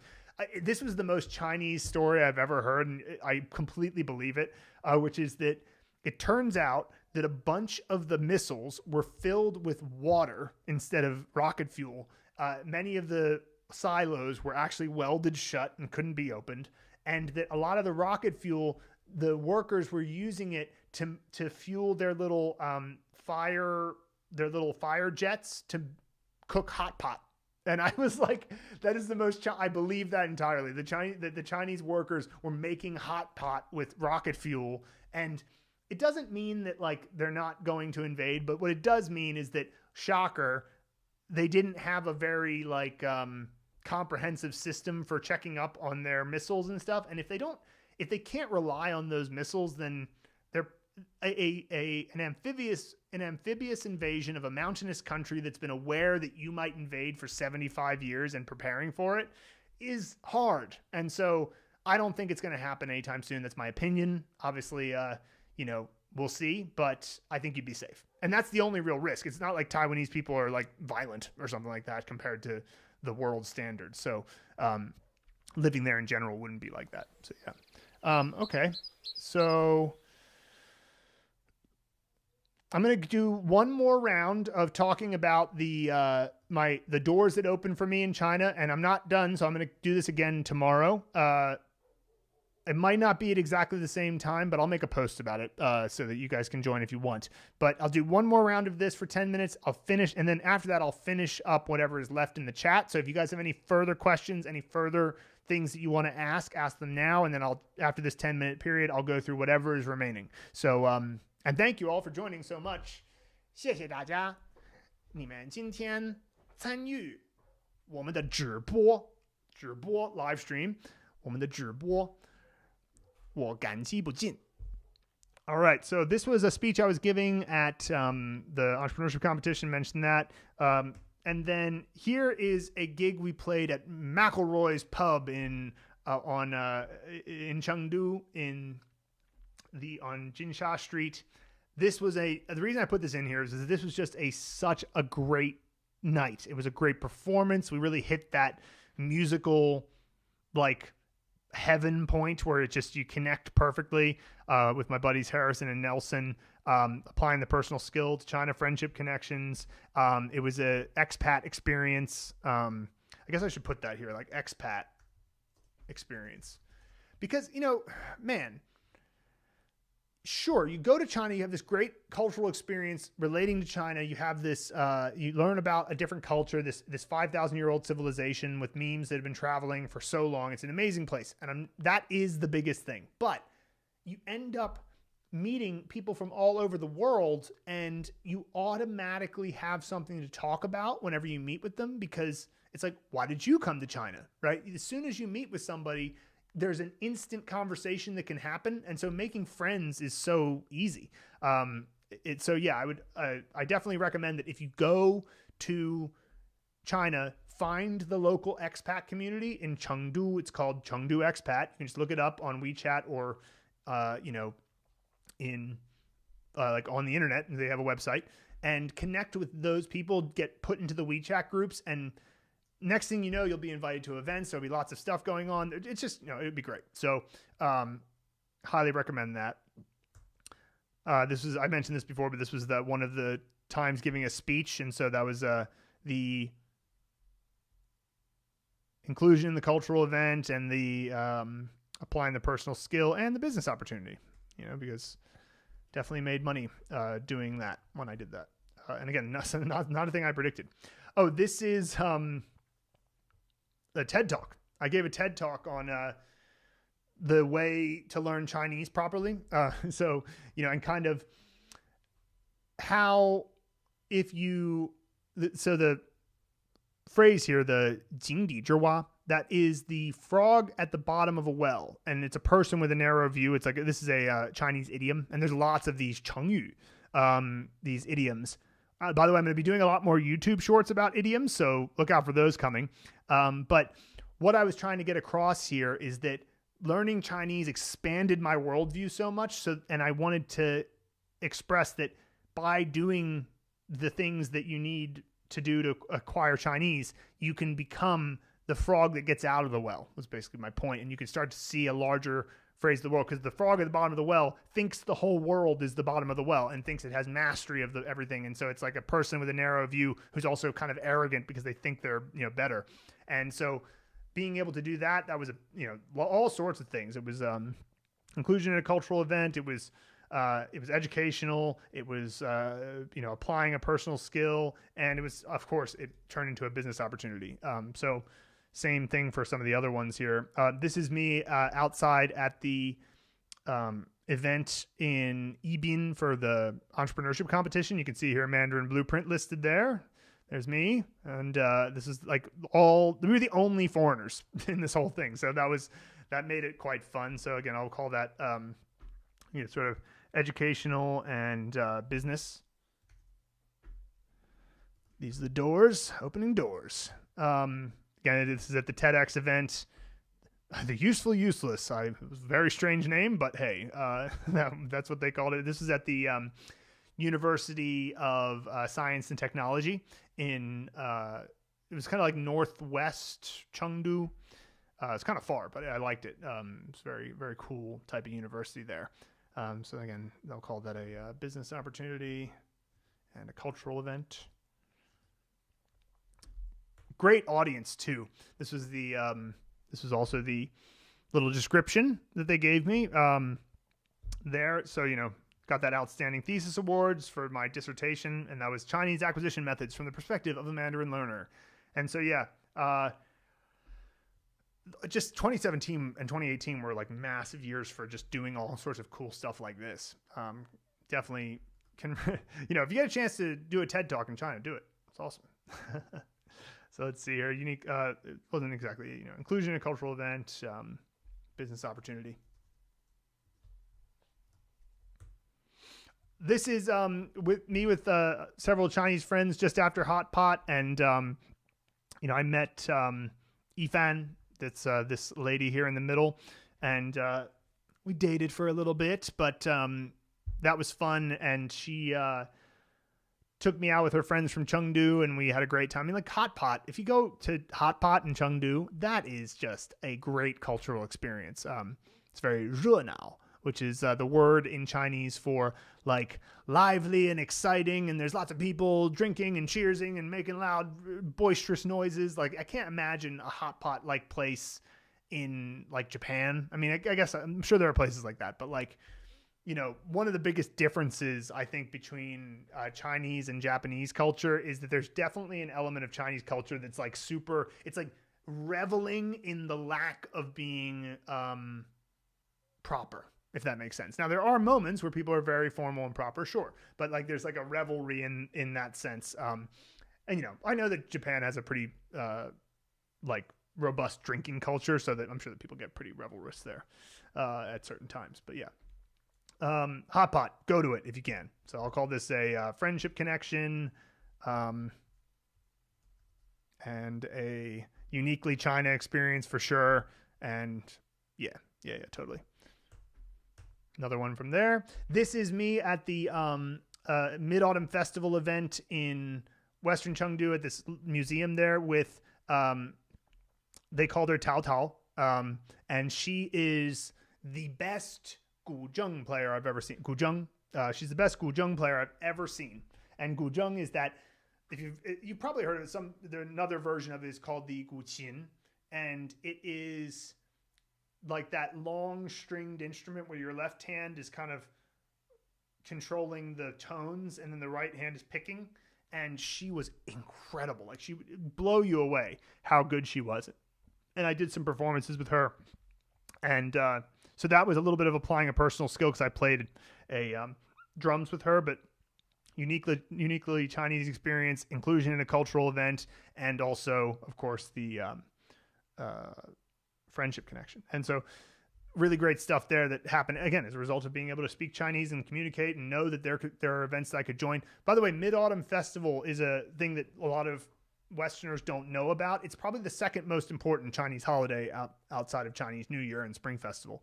But the Mid-Autumn Festival, it falls usually somewhere in September. Occasionally it falls in October. It's the lunar calendar, so it's a little bit different each year. But that's actually it's like 3 days off of work. But another thing about China is that if you take time off work, they make up for it on the weekend. So if today is Dragon Boat Festival in China, so Monday they're off work, although I suppose it's now past midnight. It's probably the next day, but they're probably working this Saturday as a result. And so when I had friends who worked in Chinese companies, they were always like, I hate that. They make it up. Another image from the TEDx event. This is actually Raquel here, is a Mandarin Blueprint student who we taught live online. And she lived in Chengdu, so she and her husband came out to the event, and these are the TEDx organizers. So that was great. I was glad that we got a chance to grab that photo, because it was like, hey, not only did I get to teach people about this method, but somebody who used this method and used it to learn characters came to the event. So that was really great.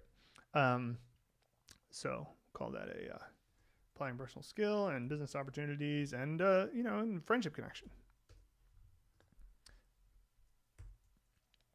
This is my band that with our singer Jody from the UK. I mentioned before our singer Dali, and she was from China and Tibet. And Jody was great because she married a Chinese guy named Yang Tan, and I helped Yang Tan prepare his proposal for her. And I played a bunch of gigs with Jody. She's like a good friend of mine. I would still be happy to chat with her and catch up. And there's, of course, Nelson, my buddy, and Mark from earlier. And so these are business opportunities and friendship connections. But I also just wanted to share that because, I mean, I helped a Chinese guy propose to his foreign wife by like giving him some strategies and whatever. And it was amazing. He just did such a great job.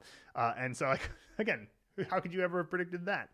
And so, and I'll also include the sort of like uniquely China experience, talking to that Chinese friend and helping him with that, which was, that was cool. All right. So here's what I'll do. I'm going to stop the timer now. No more timer. We're just going to go through the chat and finish up everything here. And then we'll finish up the live stream from there. But just before I finish up in the chat here, I just want to remind you, we're going to be running a special promotion for the Mandarin Speaking and Listening Kickstarter later this month. And we're going to include in that promotion some bonuses that aren't included anywhere else. That is like a new thing that we're adding, and I'll keep it a secret for now, just keep some suspense.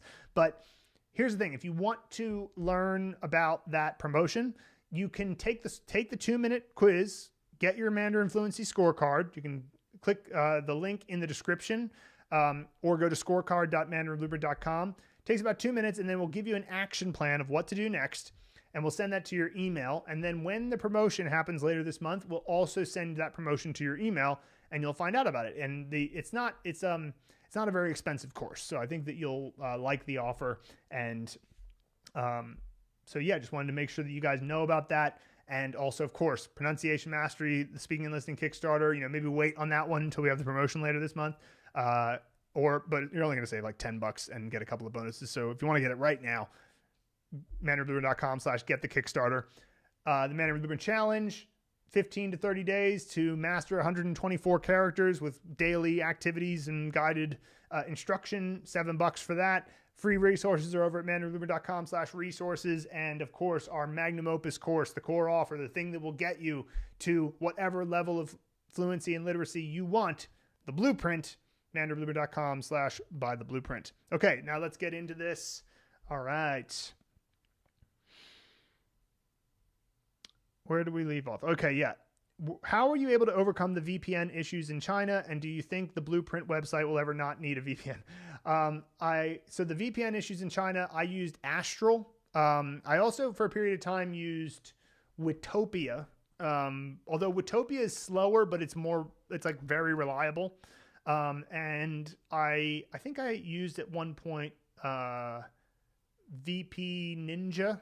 So like the N in VPN and Ninja were shared.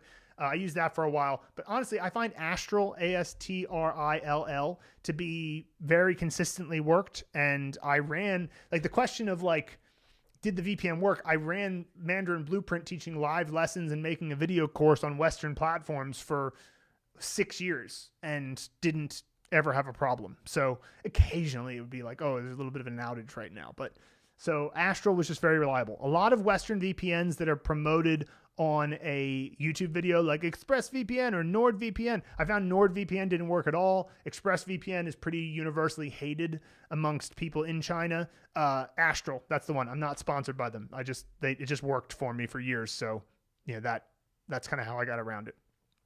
As for whether or not our website will ever not need a VPN, I mean, like, look, it's up to the Chinese government. Like, we can't, it's not realistic for us to have two entirely separate systems for running an online course that are completely on two sides of the firewall. So, if you use Astrill, though, it works. I got onto our website and ran everything from the back end using Astrill.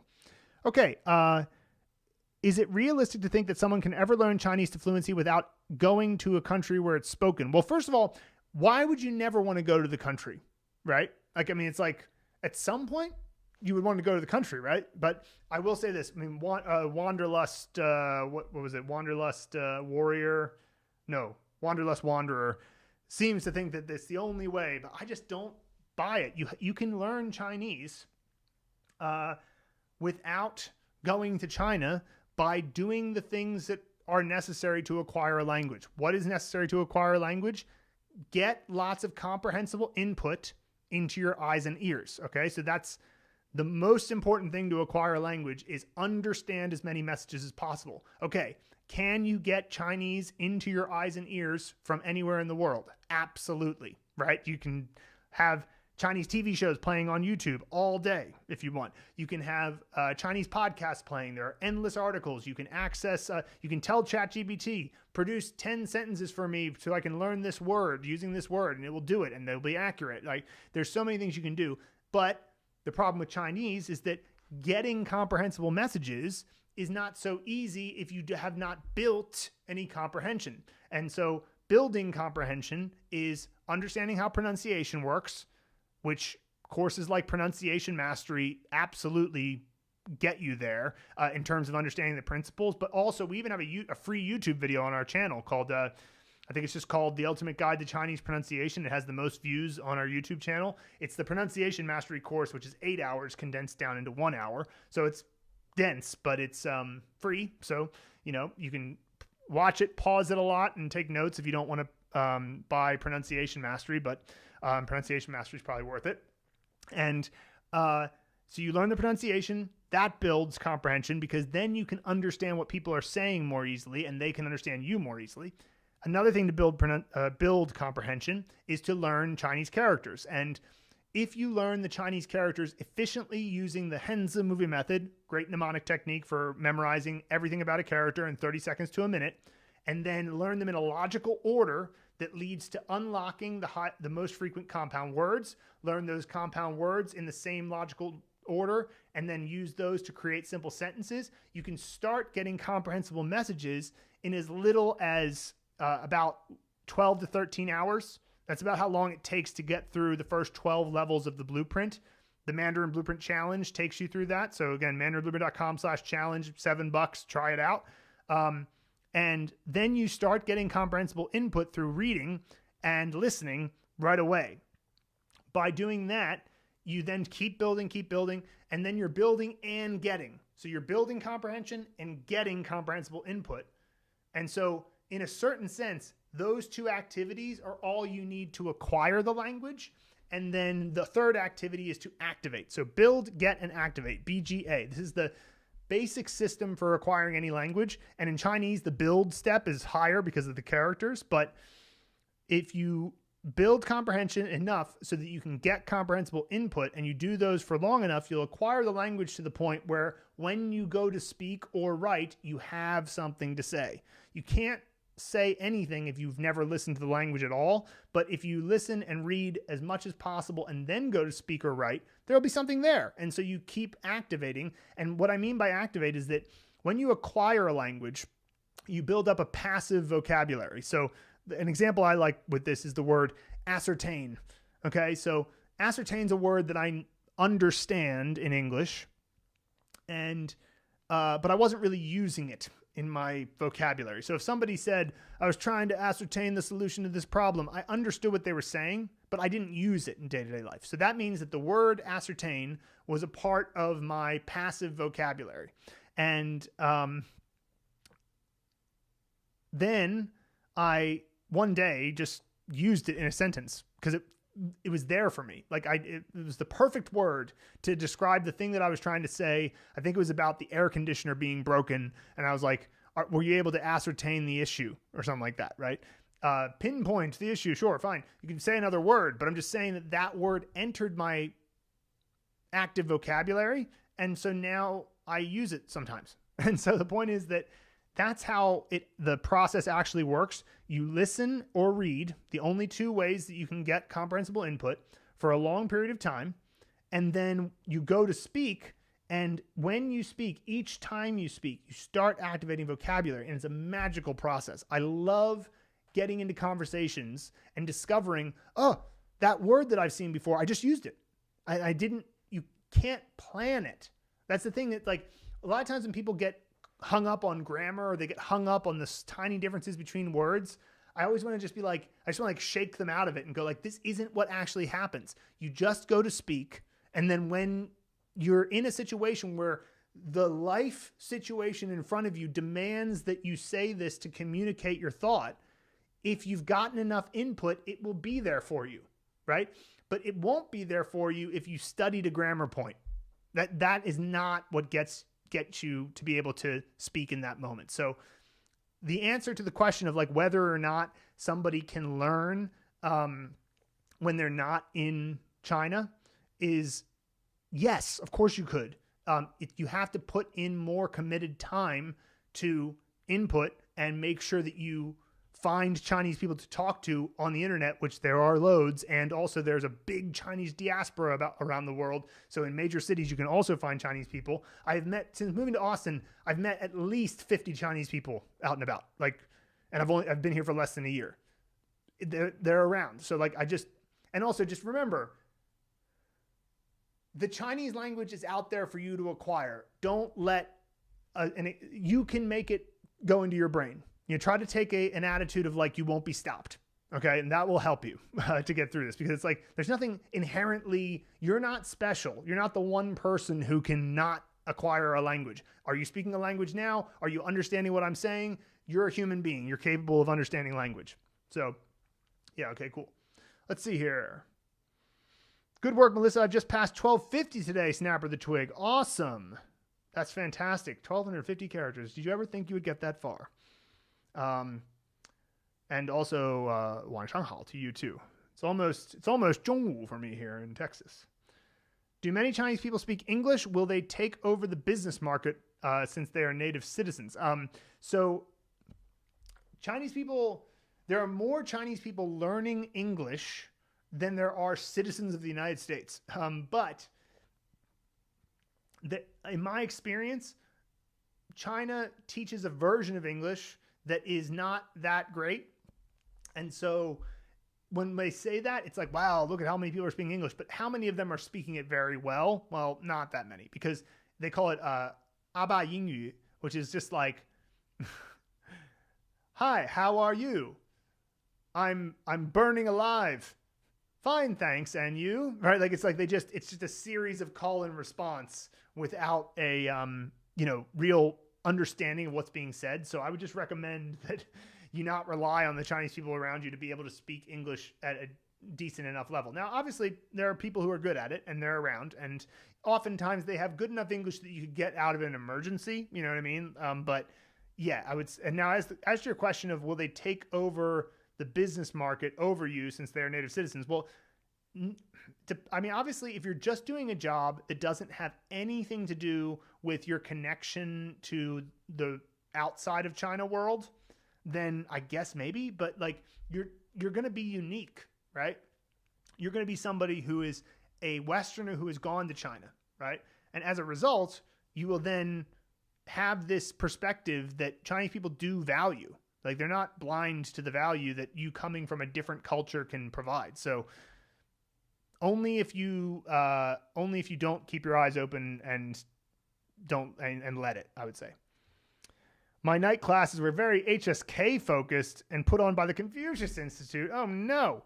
Thankfully, I was able to get it free and can practice a lot with my partner. Okay, well, if you're getting it free, okay, free is because Chinese is better than nothing. But man, HSK and Confucius Institute, like, they're like exemplifiers of all that's wrong with academic Chinese.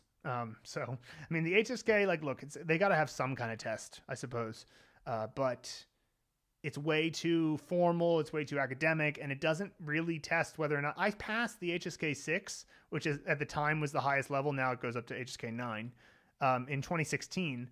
And I didn't really feel like my spoken Chinese deserved to get the top level HSK pass, but you know, they didn't really test you for that. So not really a huge fan of that.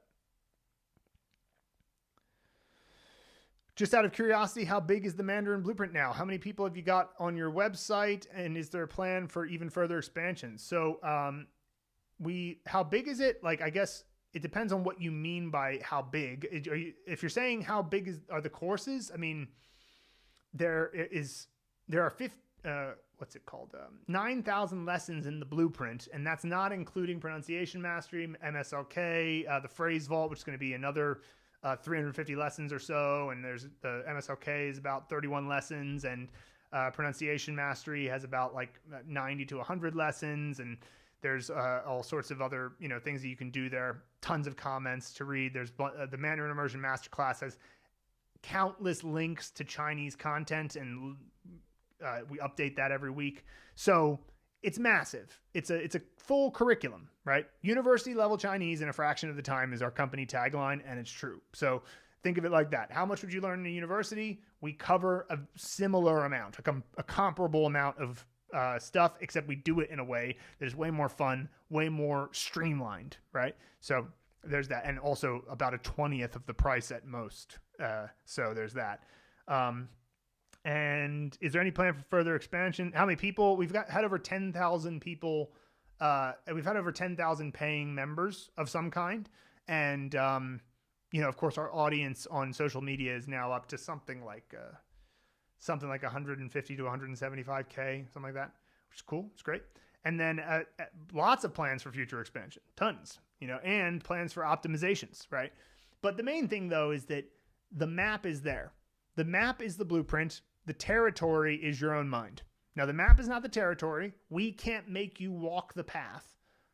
As Morpheus says, I can only show you the door. You are the one who has to walk through it. But we have made the map, because again, you have to compare it to what was your option before the blueprint existed. And it was like, okay, go to a university, fine. They give you structure, but it's bad structure based on poor academic ideas and terrible ways of learning characters.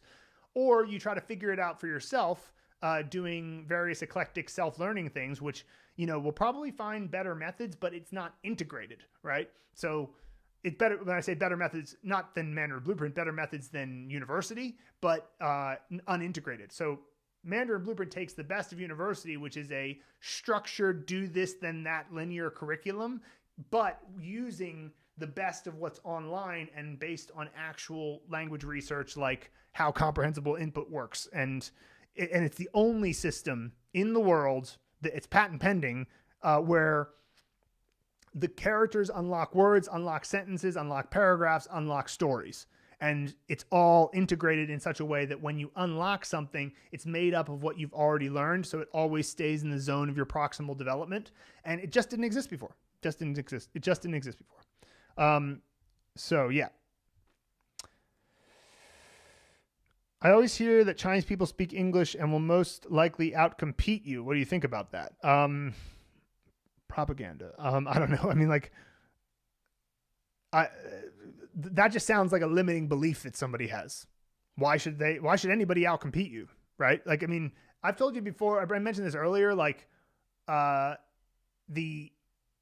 idea that Chinese people are hard workers is a little bit of a stereotype that isn't always true, in the sense that yes, they work long hours much of the time, but a lot of the times they kind of slack off and are willing to not do everything to its fullest extent and do some shoddy work sometimes. So it's like, I'm not, and again, there are Chinese people who totally live up to the name, but like, you are not representative of everybody from the West, and Chinese people, any individual Chinese person is not representative of all of China. So in whatever situation you walk into, you can evaluate it. Maybe there's some crack A player at the company you work for and you just can't outcompete them because they're so good. Okay, fine. But like, maybe the company doesn't have that, in which case you could outcompete them, right? So I just don't think that, I think that you have to just see your personal situation wherever it is. Are you and Luke still keeping up with your Traverse flashcards, or are you at that point where you no longer need flashcards? Yeah, you definitely get past the point of needing flashcards. Flashcards are not forever. They're for a while.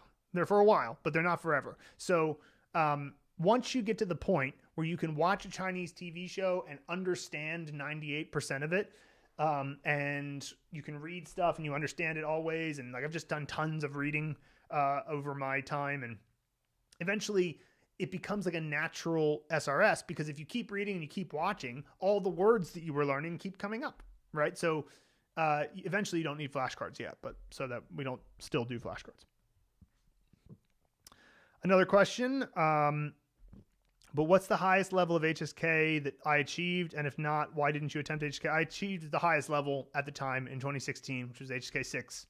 Luke and I took it on the same day and we both passed. That was actually our impetus to make Mandarin Blueprint, because, and we talk about this in our webinar. If you want to sign up for our webinar, we do it every Thursday. I'm doing it this week. We do it every Thursday, and what we actually talk about this.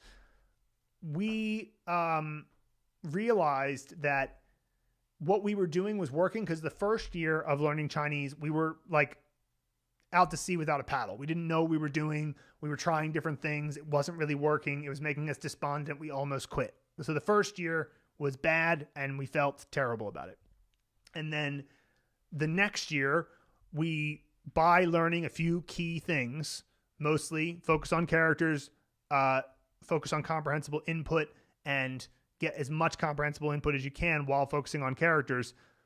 Over the next year of working pretty hard, but over the next year, we went from struggling and being lost and almost quitting to passing the HSK 6. And that's what made us go, oh, this method is working. We have to teach it to other people, because we can see them all struggling. We can see them all in university failing. So we need to make a product for them so that they can do it, And that was the seeds of Mandarin Blueprint. Was, we had been talking about it before we took the HSK 6. And then when we both passed, I said to Luke, I was like, this is the evidence. This is the evidence. We just passed the HSK 6, the highest level, without particularly focusing on it. Like, we weren't like studying for the HSK 6. We were learning Chinese and acquiring Chinese the right way. And that way, when we got to the test, it was like, okay, well, I'm just reading the Chinese here and answering the question. Right. So that's what made us realize we got to act on this and stop dreaming about it and just make it. Right. So, yeah. Okay. Man, if I had the ability you have with Chinese, I would feel as if I were the king of the world, but I'm working on that. Well, look, nothing about what I did is the type of thing that anybody else can, like, anybody can do it, right? It's just a matter of steps. It's a lot of steps, but that's why the most important skill that you can acquire to succeed in learning Chinese is how to transition your motivation into an unbreakable habit, right? So Chinese is always on in my house. I read Chinese every day. I have Chinese playing in video form a lot. And the reason is because I'm super motivated to learn Chinese right now. No, that motivation, like, I had motivation at the beginning. Now it's just a part of my life. Like, I shower, I brush my teeth, I eat dinner, and I interact with Chinese because of course I do. It's just a part of who I am, right? And so by coming up with your identity as a Chinese fanatic, you will end up just doing the behaviors that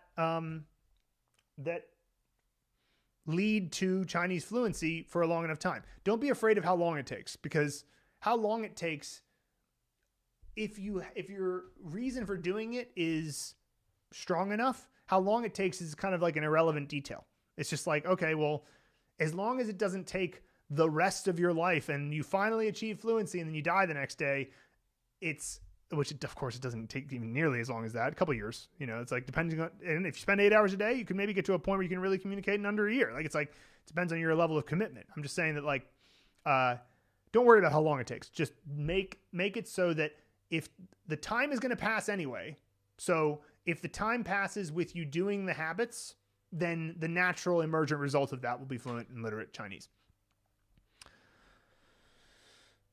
Malaysia, Singapore, Taiwan. Sure, totally. Do you recommend any type of novel or literature that one should not miss? I mean, there's nothing that you shouldn't miss. Like Hong Lo Meng, which is the Dream of the Red Chamber, and the Xi You Ji, which is Journey to the West. These are two classics. They're actually tough, so you have to be kind of advanced to get to those. And I love the movie that's based off a book called 活着, which means to live, and it's all about the Cultural Revolution. It's beautiful. And of course, there's the what do you call it? The 三体. It's not 三体. It's the three body problem. I can't believe I'm forgetting the Chinese name right now. But the three body problem, which Netflix just made a show about, is another really famous Chinese novel that everybody likes, science fiction one. So, you can check those out. I don't know that you have to, like, not miss them. But yeah. And then finally, Malcolm with the profound questions. What do you think is the most unique thing about the Chinese language? Well, I mean, I feel like it's obvious that on the face of it, the writing system is unlike, sure, the Japanese borrowed from it and there's some inspiration from it in the Korean language, but the Chinese writing system is quite unique in how it does sort of logographic expression of meaning. But even more, and I don't know that this is necessarily unique to Chinese, but it's unique in combination with the logographic language. The characters and the way they form concepts, because the language is unified. It doesn't have like 6 different root languages like Nordic, Germanic, French, Latin, Old English. Like, it's kind of what we have in our language, which makes English good for things like comedy, because you can find the perfect word that makes people laugh or something like that.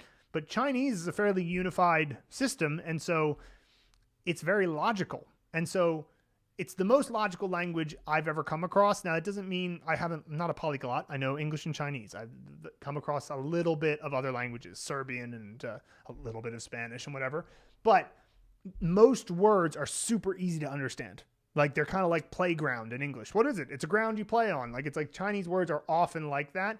Not literally all of them, but like, it's so logical. And that means that if you learn character by character, as I've been recommending, and as You Lao Shi would recommend, then you can actually get to understanding a lot of words very quickly, because the words are so straightforward. So I would say that that's pretty unique.